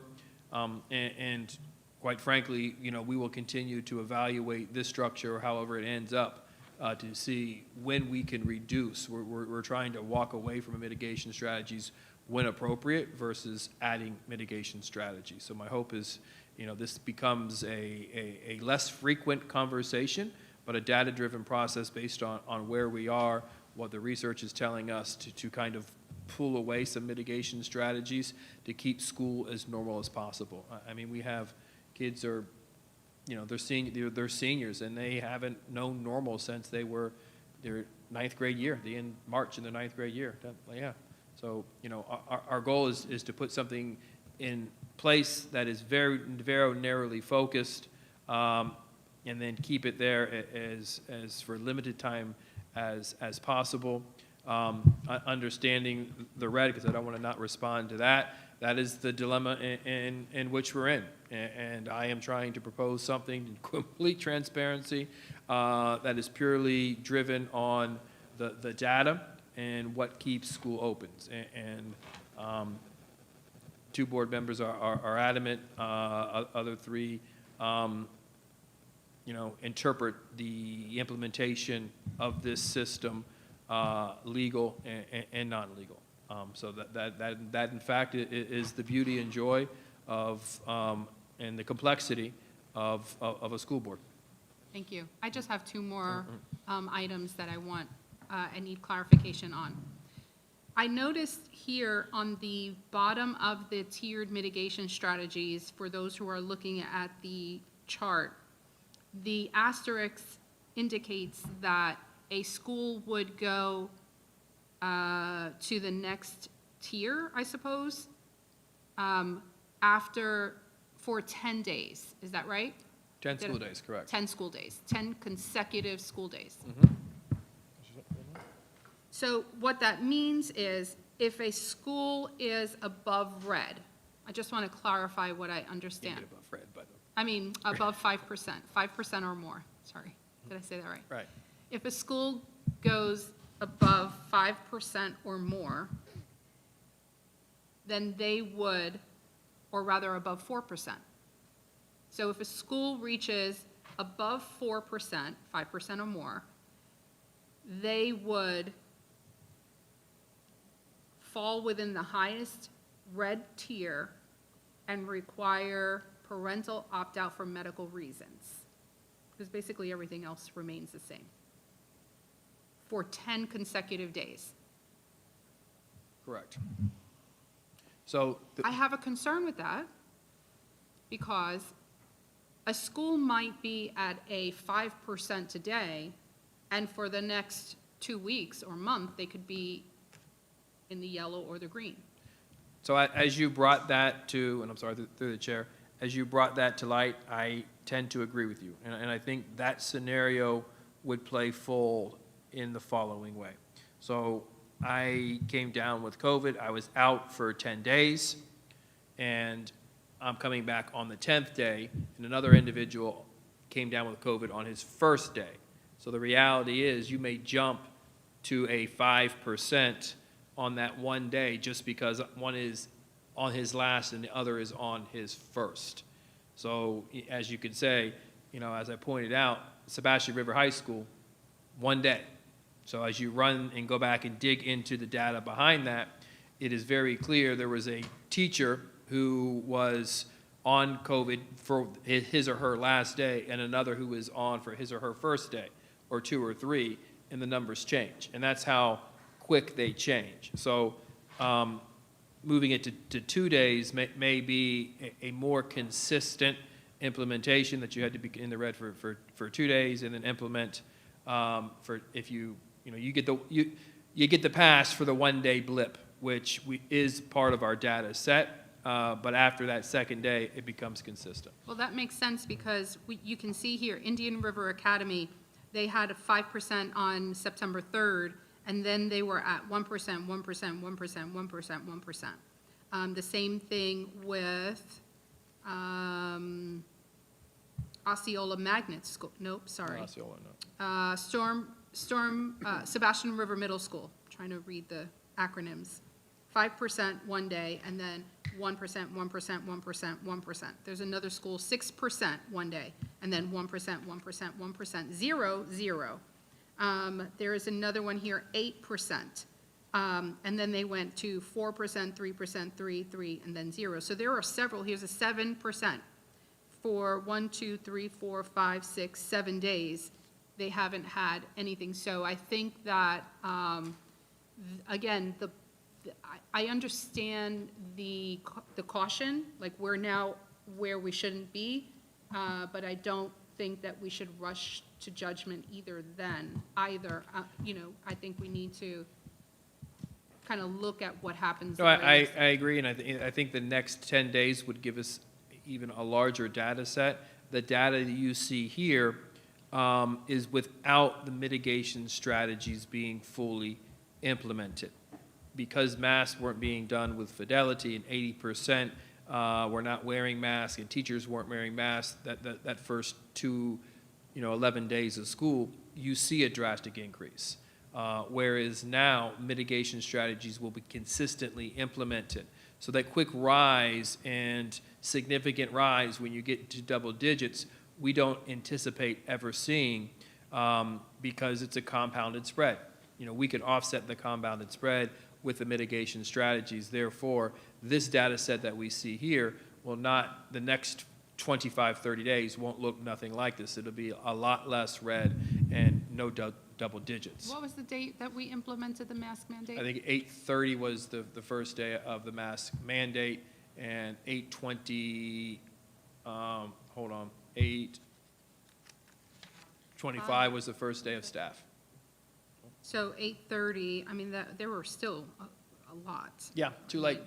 But, okay, so I appreciate that you will, what are you going to do now? You're going to make those I'm changes? going to listen to the rest of the board members.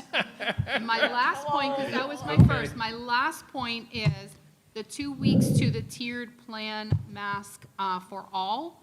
The implementation of this to begin in 2 weeks, or the hope that you have to begin this in 2 weeks, keeps our current mask mandate in progress for the next 2 weeks. Is that correct? That would be my recommendation. And even though I'm very encouraged with where we currently are, I just want to see it through in an absolute abundance of caution to make that right decision so we can move to this and not have to go backwards. So Right. this is why I can't support this, because we are currently at a 1%. If we were currently following this tiered approach at a 1%, there wouldn't be a mask mandate. As a system, but there As a still are system. schools, right? Even Okay. as a system, I mean, I just think that I can't support a mandated mask mandate for 1% within our entire district. Okay, next, Mrs. Berenborg, you've been patient. You too. Thank you. Couple things. Thank you for this. Data-driven approach to a big problem.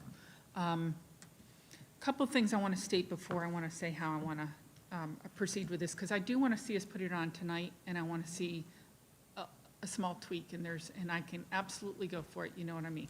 All right, so, first of all, there are two things to consider, board members. One, we don't know the long-term effects of COVID, nobody does. And we also don't know the long-term effects of prolonged mask use on children. Nobody does. But I do know this, that long beyond us and our decision, parents will be dealing with the after effects of this. Parents, not us. That's something to consider and think about. Parents will have to deal with whatever decision's made. Knowing that, Mr. Barefoot, I've quoted you a couple times, so I'm going to quote you here. Before, when we were having our long discussion at the beginning, what were we even discussing? Something at the beginning of the agenda. Oh, we were talking about the protocols. You said we can argue about a word here or there. I want to not argue about a word, but I want to talk about why that word is important, okay? Absolutely. You stated that you want to focus on the business of the board. So do I, and I think this is going to help us do that. Because next time it flares up, and it's going to flare up, we're not going to be going in again with all this. We have something in place that we all agreed to, and we vetted it out today, and we're moving on. So I can agree with that. You said that this change will take us through any legislation or court orders and won't, I'm sorry, you stated that you want to focus on the business of the board. What I'm saying is this change is going to take us through any legislation or court orders and won't have us return back to mass discussions. The reason why I say that is because right now, like you mentioned with the stay, this is going to be batted back and forth in the courts, right? We all know that. Right. And we don't want to have to keep coming back to this and waffling back and forth. So that's why that one word is important, and I'll tell you why. Dr. Schiff, you made a comment that said, and I'm quoting you, non-biased, non-political. Let's talk about that. Let's make this decision not about politics, because that I've never agreed to it. The vote I took was not political. The vote I took was because I wanted to vote for the mask policy last time. I did. I waffled back and forth and back and forth and back and forth, and ultimately it came down to this one word again. And this one word is sticking with me, and it's the word medical, and I'll tell you why. There's two reasons why it's sticking with me. One, because it's going to put us back and forth with this whole thing with the DOE and the governor and the courts and all that. The other one is this. You know, we're putting another tax on our health providers in town when we did that.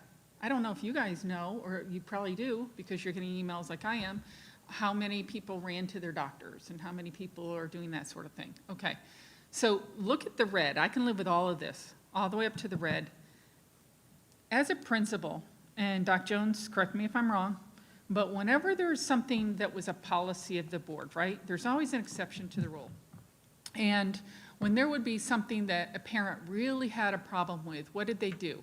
They met with the principal and we problem solved it together. They didn't have to have a 504, they didn't have to have an IEP meeting because A, those take a lot of personnel that pull out of classrooms that require us to get substitutes. They take a lot of time to set up, and they are also they're determined by a committee, not a parent, okay? Whereas if a parent meets with a principal and has a discussion, that's a different story than an entire committee meeting and making a decision about an IEP and 504. So right now, what we have in place is you can either go to a doctor, which people are going to all kinds of interesting doctors to get whatever, you know, piece of paper they need to come tell us, or they have to set up an IEP or a 504. That's why I had the issue. I don't have the issue with putting a mask policy in place. Absolutely. Let's do it. The issue I have is that word medical. And the reason why is because that puts us back in this whole battle that's going on across the state. Let's lead in that. Let's change that one word to strict policy or meeting with a principal or whatever, and you're saying, can a principal handle this? I'm going to tell you, I did. And it wasn't this sticking point, but it was a different sticking point. So I think, and I love the fact that it's by school, because now we're not having every principal every day dealing with this. You're only dealing with it as a principal when your school moves to red. And so if you can think about that and you can live with that, people, I'm asking you, I'm pleading with you, I will absolutely vote for this, and I would like you to put it on tonight's agenda that we immediately go to this, and I'll tell you with a caveat, and I think this will make Mrs. Rosario happy too. We immediately go to this and stay in red for the next 2 weeks for all schools if we change that word medical to that. Now, would that make all these principals have to have those meetings? Maybe. Maybe you won't go for that. But my point is that I'm okay with moving to red on this tiered mitigation strategy if that helps us move forward and put a policy in place. But I think that word medical is the only sticking point I have, and that's because it's doing two things. It's taxing our health providers that are already overtaxed, and it's putting us in this litigation gray area. Whereas we could get out of this litigation gray area by making that a one-to-one meeting with a principal or making a very strict opt-out, however you want the wording to be, but I think that could help us. That's what I want to make a comment on. Dr. Jones. Thank you. And Dr. Moore, this plan, what you and your staff did is excellent. I'm sure a lot of districts will look at that. Right now, we're depending on our parents to give us information on home COVID tests, correct? Yes, ma'am. Okay. talking about the court and so forth, there's already an appeal, and the parents want to go to the state Supreme Court. And my personal response to this is the best and safest plan for us at this time. I do not agree with taking out the word medical. I do not. No county has changed their plan that I know of as of yesterday, the ones who are mandating the mask. In fact, you mentioned earlier about the positivity rate, and I've been watching that very carefully. Just last week, we were around 30-31%. We've been higher. Right now, our positivity rate as of today was 20.6. Now, I'm just looking at the other counties that are doing this. Orange is down to 12.6, Brevard is 16, Hillsborough 14, Broward 13.9, Volusia 12. So they're lower than us and still doing these mandates. We have a responsibility for the safety of these students. And yes, all of us have been receiving emails back and forth, but my personal belief is I am upholding the Constitution. I am upholding the Constitution in keeping these students safe. And again, the appeal's going to go back and forth. We understand that. I read earlier that the federal government said they would be there to support us if any money or salary is taken away. The only one who could suspend a board member is Governor DeSantis. I understand that. I understood there could be consequences, and I said that in the last workshop. We cannot play a game with this. We cannot go back and forth. I would certainly approve of you saying, okay, let's maintain for the next 2 weeks, and then we go to this plan, but not changing the word medical. I am very, very glad that you are considering 912 in this now. I've always been concerned about that. And they're doing okay. Sebastian River High School is doing real well. Bureau has had some red and so forth. They're doing okay. But I'm just worried about, the high school experience. You said these seniors haven't really had a complete one from 9 through 12. And I'm worried. I don't want to shut them down. I don't want to shut down activities. We still have issues. Ms. Berenborg, everybody's talked about the variants coming through. Florida seems to lead the state on where these variants start. So, while the courts battle this out, okay, but I want to make sure that we do the best for all of our students.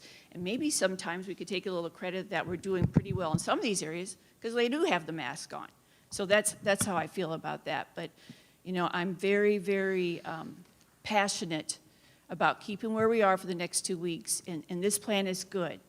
And I think it could work. The only thing is we got to make sure our parents are very aware of this. Our principals have to do a good job of saying, okay, this is where we are, look at the dashboard, do the calls, and so forth. And I love it when the calls come home reminding us what the expectation is. I just, we can't play a game with this. We just cannot. We've got to move forward. I mean, I would support, like I said, we continue for 2 weeks, and then we take a look at this, but I do not want to take out medical. Thank you. A rebuttal. Sure, here's a Perhaps. rebuttal. Leave the word medical in.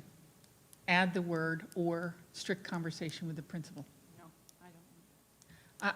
I really, Doc, I understand you're putting your heels in the sand on this, and I am too. Yep. But I'm going to tell you, we're not the ones that are going to deal with the after effects for this in 10 years with our But we with our are the kids. ones responsible to give these kids a safe education. And I think we are with all of this, with a strict conversation with the principal. Do I think it's going to be a whole bunch of kids at one school? No, I don't. I really don't. And the ones that you're thinking of that are going to, fight this, they're already fighting it. We agree to disagree. I That's know, okay. they're already fighting it. They're already running and getting those medical forms. They're already saying, you know what, I'm not going to do a medical form. I'm just going to send my kid without a mask on. So what is the percentage have had the opt-out for the medical? 20%. So the medical opt-out, last time I checked, was at 76, which is about 0.7 of that total population. We've had about another 25, 30 that Mr. Bass is telling me submitted. So a total of, what'd you say, 131. So 1.13% of the total population have submitted a medical opt-out. That includes the 504s and the IEPs, which is very similar to what Ms. Berenborg was saying. Yeah. That's just a meeting with the principal, with the teacher, evaluating the child and saying, obviously, there's a situation that doesn't benefit the child. And I think I was speaking, so let me finish, okay, if you don't mind. I understand your argument. We argue it differently. I'm going to go back to, if you don't, we can't keep doing this for a prolonged time. Who knows how long a school could stay in the red?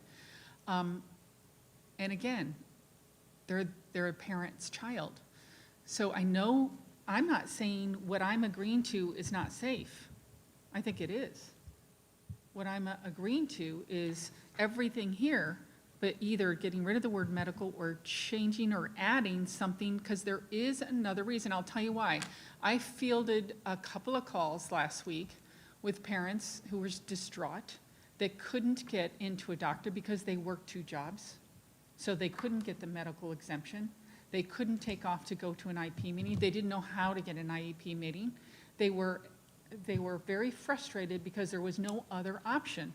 What I'm asking for is that slight other option where that type of parent can ask for that meeting with the principal. Could they go in before school when they have the opportunity and they're not working? Sure, when they're dropping off their child.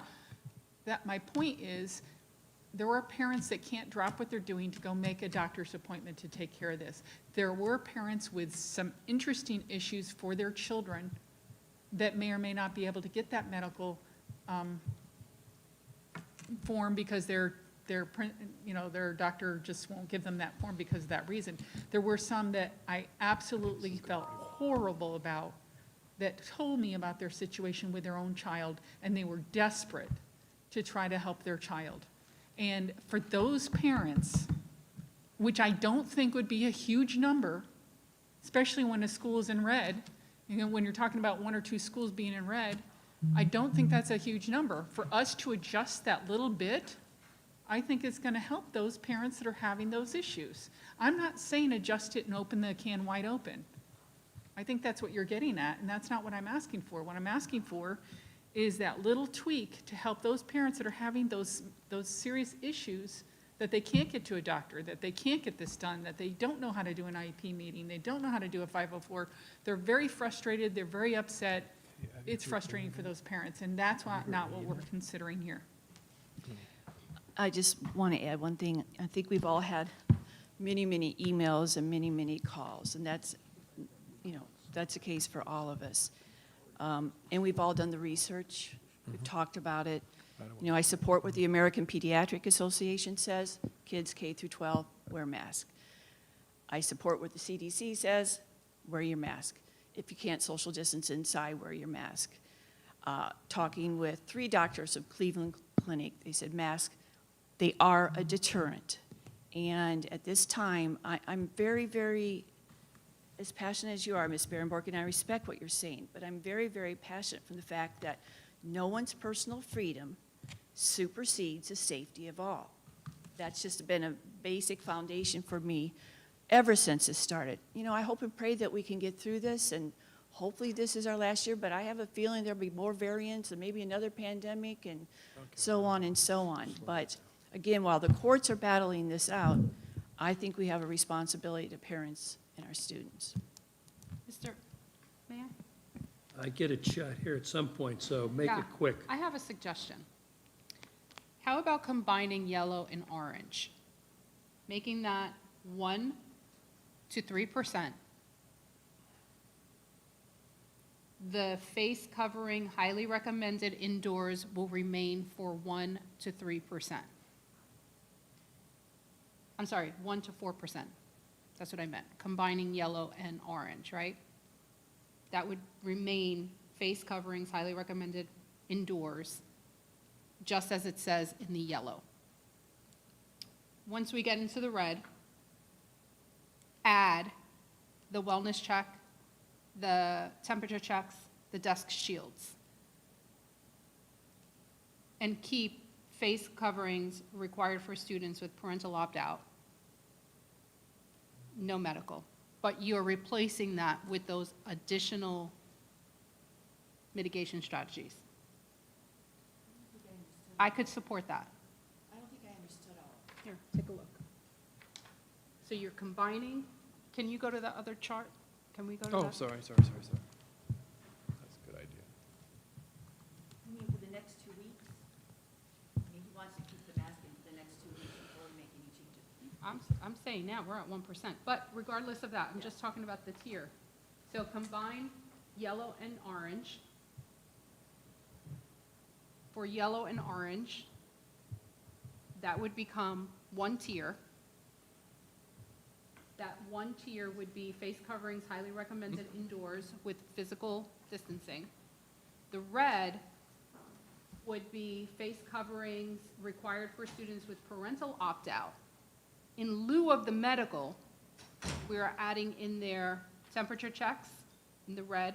In lieu of the medical, we're adding wellness checks. And in lieu of the medical, we are adding, what did I say? Dust shields.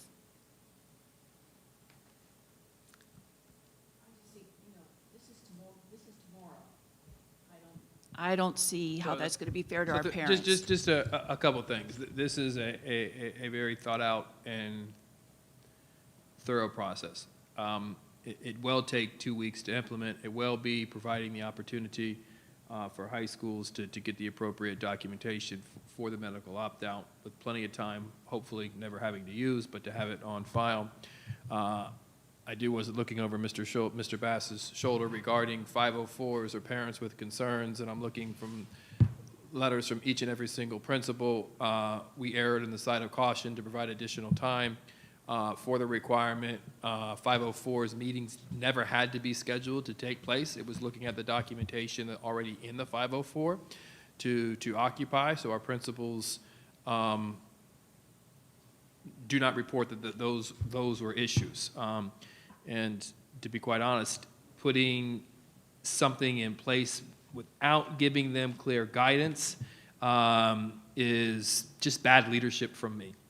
I would need to be able to do something very, very specific. You can't put a soldier in the war field without the appropriate tools and resources and instruction, and they rely on policy and the procedures and rules that I put in place to say, this is why I have to do this, and saying, not providing that is not a fun place for a principal to be in. And it would result in inconsistent implementation from one school. In this school, it was okay, in that school, it wasn't school. So I feel the need to respect the job of the principalship in that aspect. I think we implement as designed and then look at moving forward, coming back to say when is, understanding the points being made by Ms. Berenborg and Ms. Rosario. And I think the hiccup is the medical opt-out. And I think we need to evaluate the implementation within the orange before we make any other recommendations or shifts or modifications. And I say that because as COVID will improve, right now it will decline. And I think we all are on page with that. And what we're trying to create here, or I'm trying to create here, is something that makes sense for all. For all. And when Ms. Berenborg says, I don't know which one of you said it, I forget, that, you know, you're going to be attacked. We're not going to make everybody happy. We're not. And it is flip a coin 50-50. And I made the point, every single board member, 3 voted one way, 2 voted for the other, 3 want to be recalled, 2 are having some very, very disgusting, inappropriate, Like inaccurate GoFundMes, things yeah. said about them. So you can't win for losing. Nope. But it doesn't mean each and every single one of you are voting your heart, and you're voting what you believe is in the best interest of children. And to say that each of you have not been advocating for what you honestly believe would be a drastic understatement. And the pressures put on each of you, regardless of the side that you fall on, in some ways how you're being treated and spoke about, is despicable. It's despicable. And the impact that has on us as a respectable board is what we need to proceed with caution. That's true.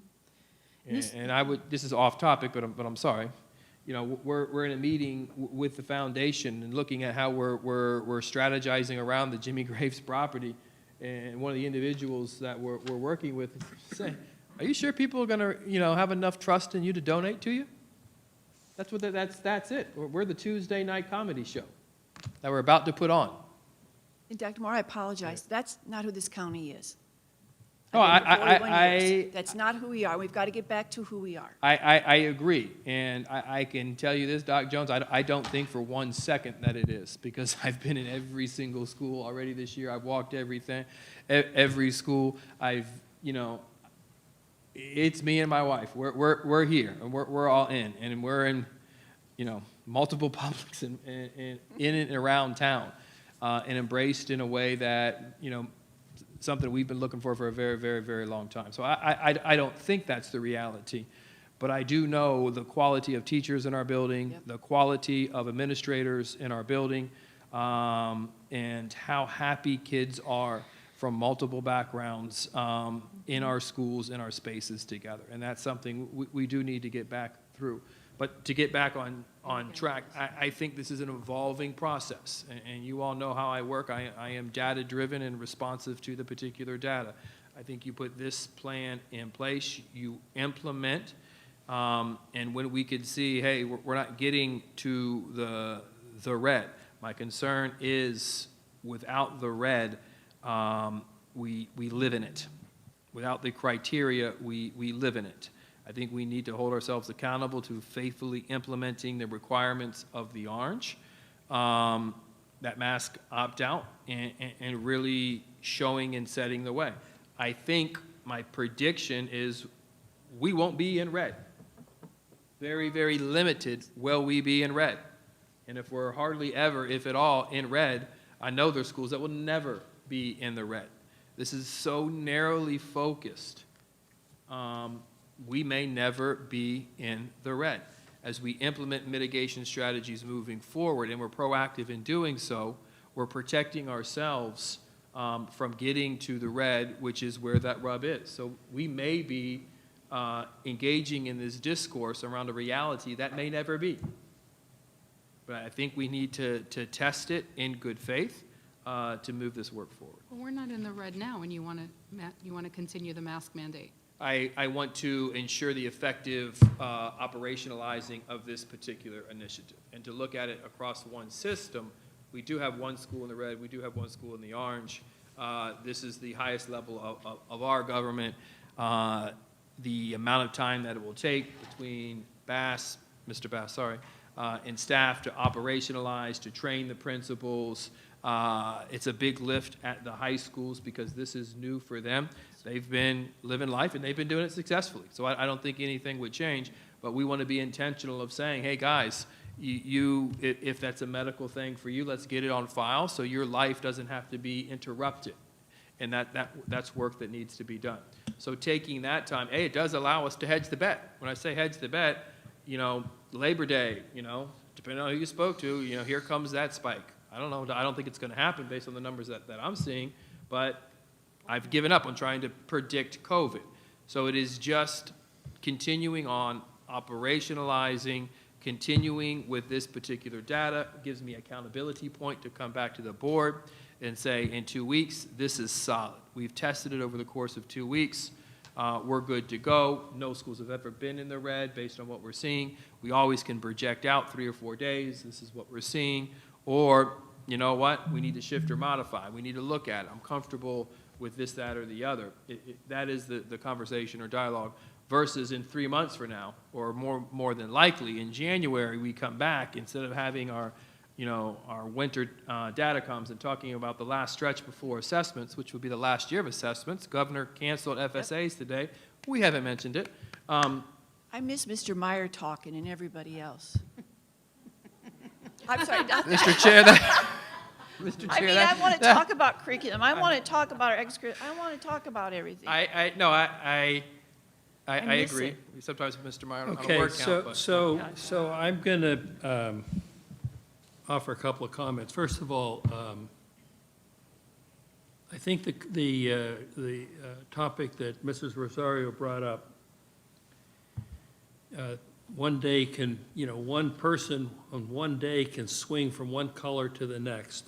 Think about a weekend. That's 3 days. So my suggestion, wherever we end up on this, in terms of this transition from one color to the next, that you have to be in red more than a day before you stay in red. Now, I don't know whether it's 2 days or 3 days, because if you're talking about Friday to Monday, a lot can happen over a weekend. And if it's Monday to Tuesday, it doesn't matter, but Friday to Monday does matter. And I don't know what it's somewhat arbitrary, I grant it, but I do think that there's some validity in, you got to be in red for a day or two before you actually implement whatever the 10 days. guidelines are going to be for red. The 10-day window, I agree. Whether we merge yellow and orange or leave it the way it is, to me, it frankly doesn't matter. I think that the real discussion here is around when do you have to wear a mask and when don't you? And it doesn't matter, the only thing that matters is when you're in red, you have to wear it under whatever conditions, and when you're not in red, you don't. So getting, the benefit of more rather than fewer is that people that are paying attention, my guess is that 90% of the people won't pay attention. They don't pay attention till the day before they vote. Why would they pay attention to something that's important as this? However, it does provide indications of trend. And then you can at least mentally, if you're at home and you're a mom or a dad, you begin to think about, we're headed in the wrong direction, or the way we're headed, maybe there's only another day or two before we have to put up with this mask if you're really against masks. This medical thing, I get it. I was particularly disturbed to see on the We the People or Moms for Liberty sending people to a chiropractor in Sebastian, or I actually some of you, I was actually talking to one of the people that write about us who actually goes to that chiropractor that was recommended. And so he calls the guy.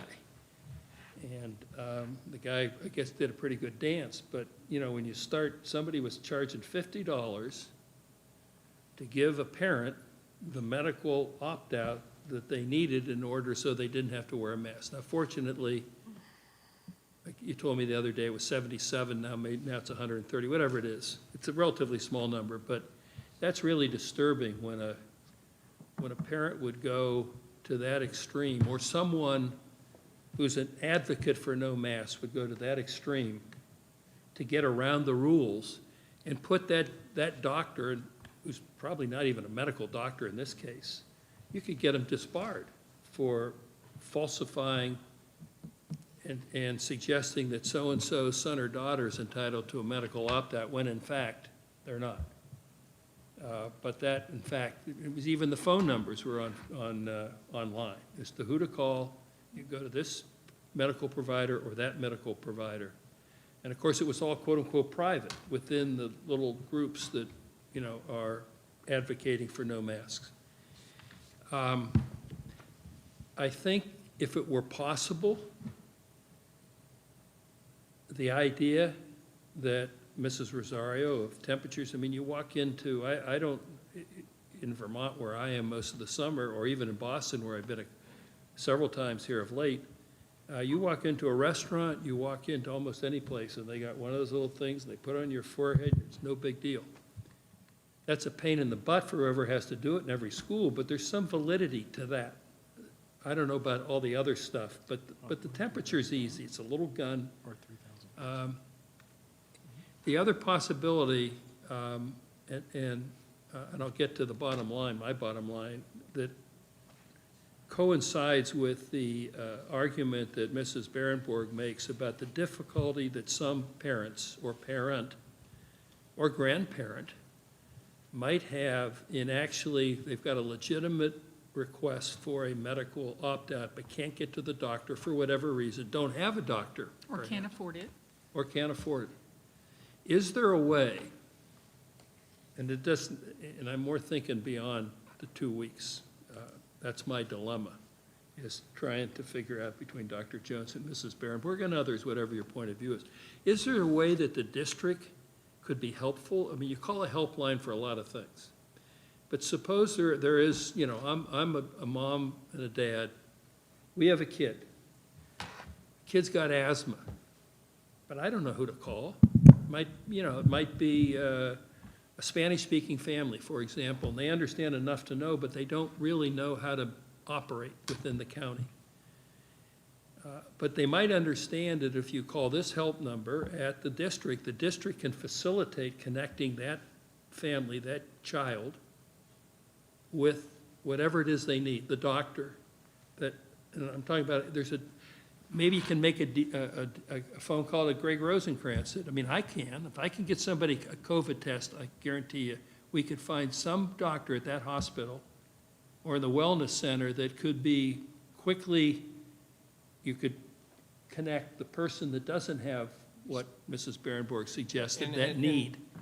And at least make it easier for someone who's really concerned about this. And through the chair, as I was strolling through that information, kind of regurgitating the information that principals shared back, you sound like me when we first briefed with the principals. We're going to bend over backwards to be in service of our families. And I would love to know which principal or which staff member is saying, too bad, we're not going to be in service or support of you, because that just violates this district's guiding principles. And it will not be tolerated. So the adding of test centers for students to get a COVID test comes at the response of that kind of problem solving. We don't always agree with our health department, but we do have a good partnership with our health department. So we can coordinate those systems of support for any child that would need them based on that information, whether it comes from a health assistant, whether it comes from an assistant principal, school counselor. That is an expectation that I have of staff in order to ensure that we're providing that level of support. And I think we do, but we'll circle back with administrators as we move forward to ensure, as we move to the next phase, if that be the will of the board, that we're being vigilant and always reminding families, if you need this support, we can make that connection for you in order to get the appropriate documentation, the appropriate medical services, or anything else that it may need to be as we navigate this difficult time.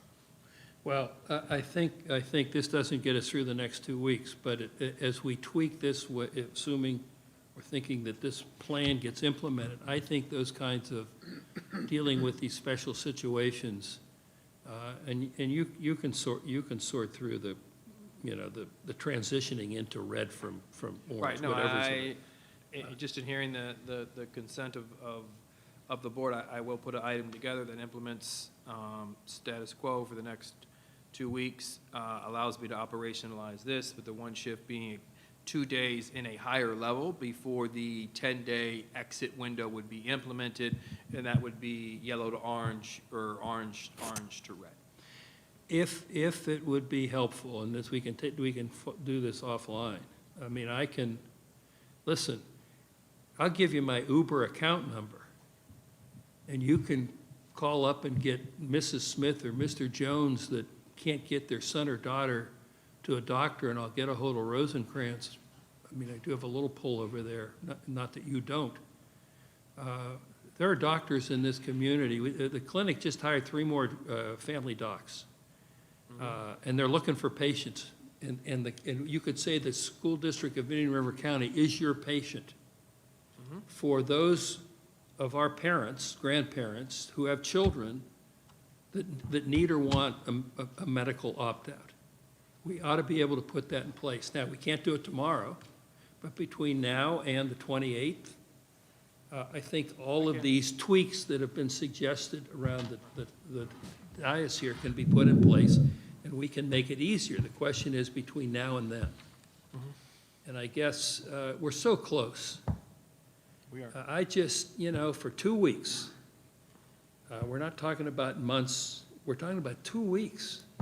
It doesn't make any sense to me not to keep doing what we've been doing, approve this mitigation plan so that you can begin to, as you say, educate all the people that need to be educated, make these tweaks, set in place the exceptions, how to deal with exceptions, and we'll be good to go, hopefully, when we meet again on the 28th. The next day, it's operational, unless something happens where you recommend we got more of the same, which I don't think we will. Yes, ma'am. Again, we're saying that the only opt-out is medical, and let me give you one of the scenarios without trying to give away a specific. I have a guardian, that's all I'll say, called me, very, very upset about this mandate because, and there were a couple, but let me give you the one that was the extreme case. The child has a serious phobia about the mask wearing, and because the young child went through this all last year, won't go to school because of this whole masking thing, has taken them to a doctor. The doctor doesn't agree that that's a medical issue because it's not it's a mental health issue. So now this person has taken this child now to a mental health person who's saying that it will take several appointments and weeks to determine whether or not this is a true phobia or not. So here's the dilemma. We've now told the parent, you can't do it without a medical excuse. The parent or the guardian is trying to get that, but is being told they can't have it this way. They've got to go this way, and now they have to have several months of looking at this child and their needs. Again, that's why I'm saying there needs to be that little sliver of next to medical, whatever you want to call it, or conversation with the principal about a unique situation, because there's always a unique situation out there. Not, hey, I don't want my kid to wear a mask. It's when this person told me that one, I get it. that's why I have to put my heels in the sand, because see, here's the problem. You know, eliminating medical for the we're just one adding this to it. or the That's fine. 5 or whatever the number is versus the 10,000 K through 8 kids and ultimately the 17,000. And I don't, every kid's important. I mean, people that say, well, look at the statistics. You know what? If you were the only person, and you argue, well, there's nothing going on in the county. But if it was your kid, it would matter. Sure. So I don't want to hear about only 2 people have died, unless it's your kid. Right. That's bullshit, excuse my language. Can I make a suggestion that might resolve But it? it's just, I feel for the parent, like, So- but isn't there not, I mean, listen, I think, Dr. Moore, you and your team have taken I'll call it an entrepreneurial approach to solving a problem using data that people can't argue with the facts on the ground. Can I make a suggestion that might be an easy fix? please. I am in support of the medical opt-out. I think that's been clear all along. I understand and I hear your point. I'm not in support of changing the language where it says medical or other. However, I might not object to asterisking, footnoting, something that says, in cases where a medical opt-out is impossible to obtain, please contact your principal for us to work with you. Bingo. I could live with that. I can live with that. I can live with that. Come to the big. And those principals, darn it. Because what I don't want is I don't want it in big block letters that says you don't have to have this. But for those extreme cases where there is, Live with that. to have a footnote or where I'm you glad can I brought up that document that you specific one. can't get to a medical professional, you need specialized attention, and you're going to take the extra effort to do that, I'll footnote that or I'll asterisk it. You'll have a conversation with, Okay, let me just summarize what I say. And when we approved the first item, we provided the additional time for Right. that to go forward.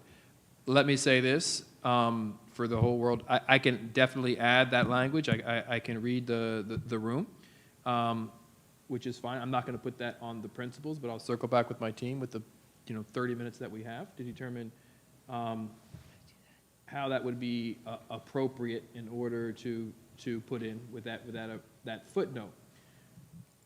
And it is, but I will say this, it is capturing the process that was already in place. Right. And we had principals say, hey, it's going to take a week.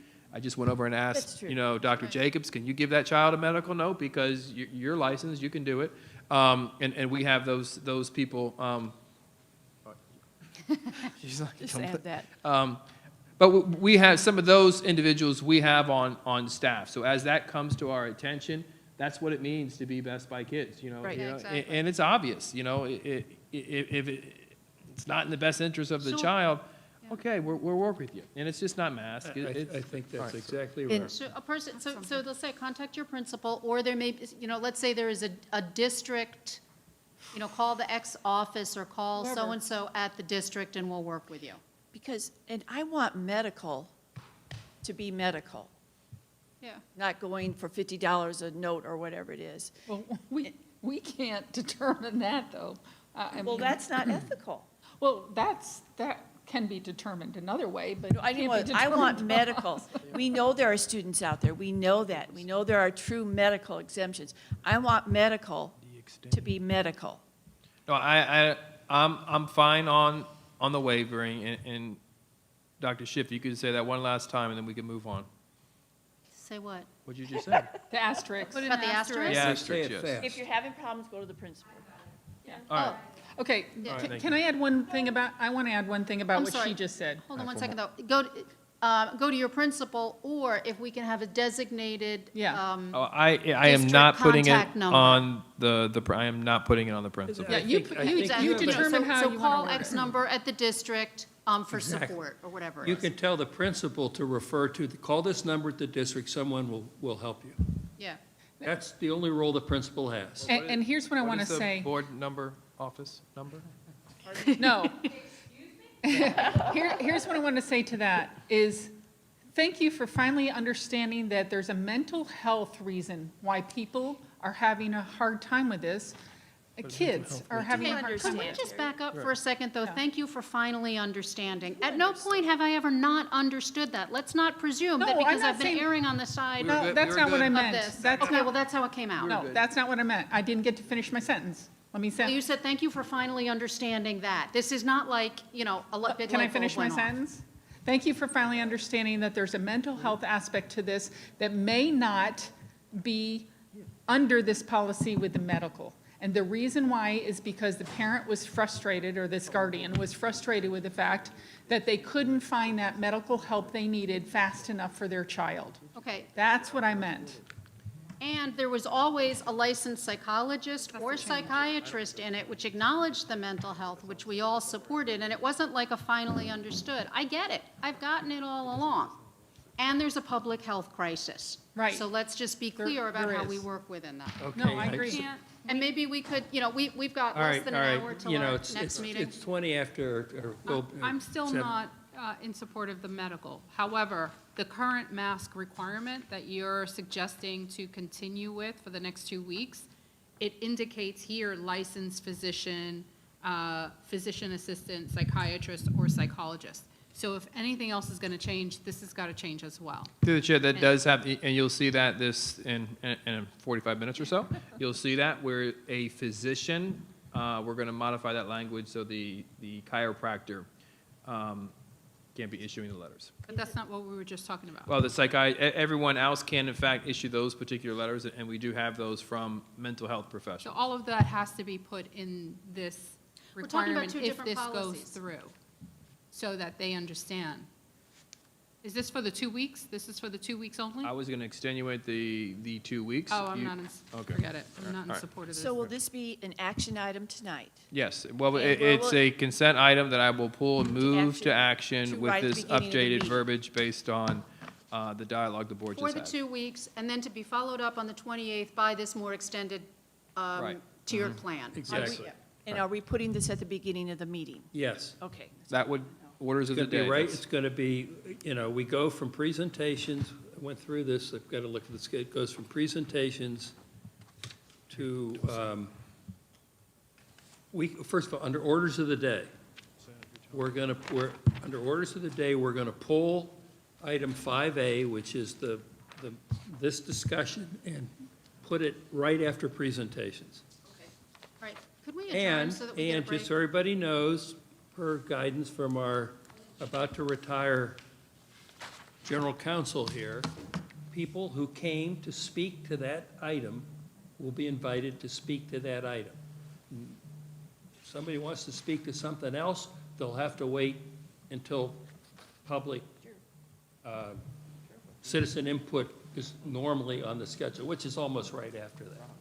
Business of the board. Because if it's an action item, according to the way we should operate, anyone who, even though we've changed the agenda around, they should have the opportunity to Citizen speak to input comes that. before speaking to an action item. I think you had it reversed. Say that again? You said somebody can come and they can speak it to the action item, or they're going to have to wait until citizen input. Citizen input happens before speaking to an action item in the But chronology. we're gonna change the agenda. And when we move, you'll see the. Okay, it- that's fine. But I, However, it's fine. maybe I said it wrong, maybe I don't understand what you said, but it will be sequenced properly. Fine. I'm beyond my capacity to think anymore, having been going since 9 o'clock. So personally, I'd like to take a break. All right. So I do have 3 items. I know you want to take a break, but I will quickly just say them for the record. We do have our assessment calendar coming up for approval, and once again, as discussed during individual meetings, you're seeing a reduction in testing. And as we learned today, next year, we're going to have significant reductions in testing, so we're looking forward to that. Unlike last year, we did not buy buses. We are buying our annual 10 buses for this upcoming school year, which are very, very needed based on the accidents that we've been having lately. So those buses are in great need, and we're contracting the renovations of the cafeteria at Glendale Elementary School. As you know, that is one of the prototype buildings that we have throughout our building. It has a very, very small cafeteria. We are going to extend that cafeteria and build into that project, without extending the budget, a additional parking driveway to increase the flow of traffic at that particular school, because it's just too small of a traffic item. Those are the items that are coming up for approval this evening. And with that, Mr. Chair, I have no other items. All right. Good discussion. Everybody got a little bit of something. Some people got a lot. And meeting adjourned.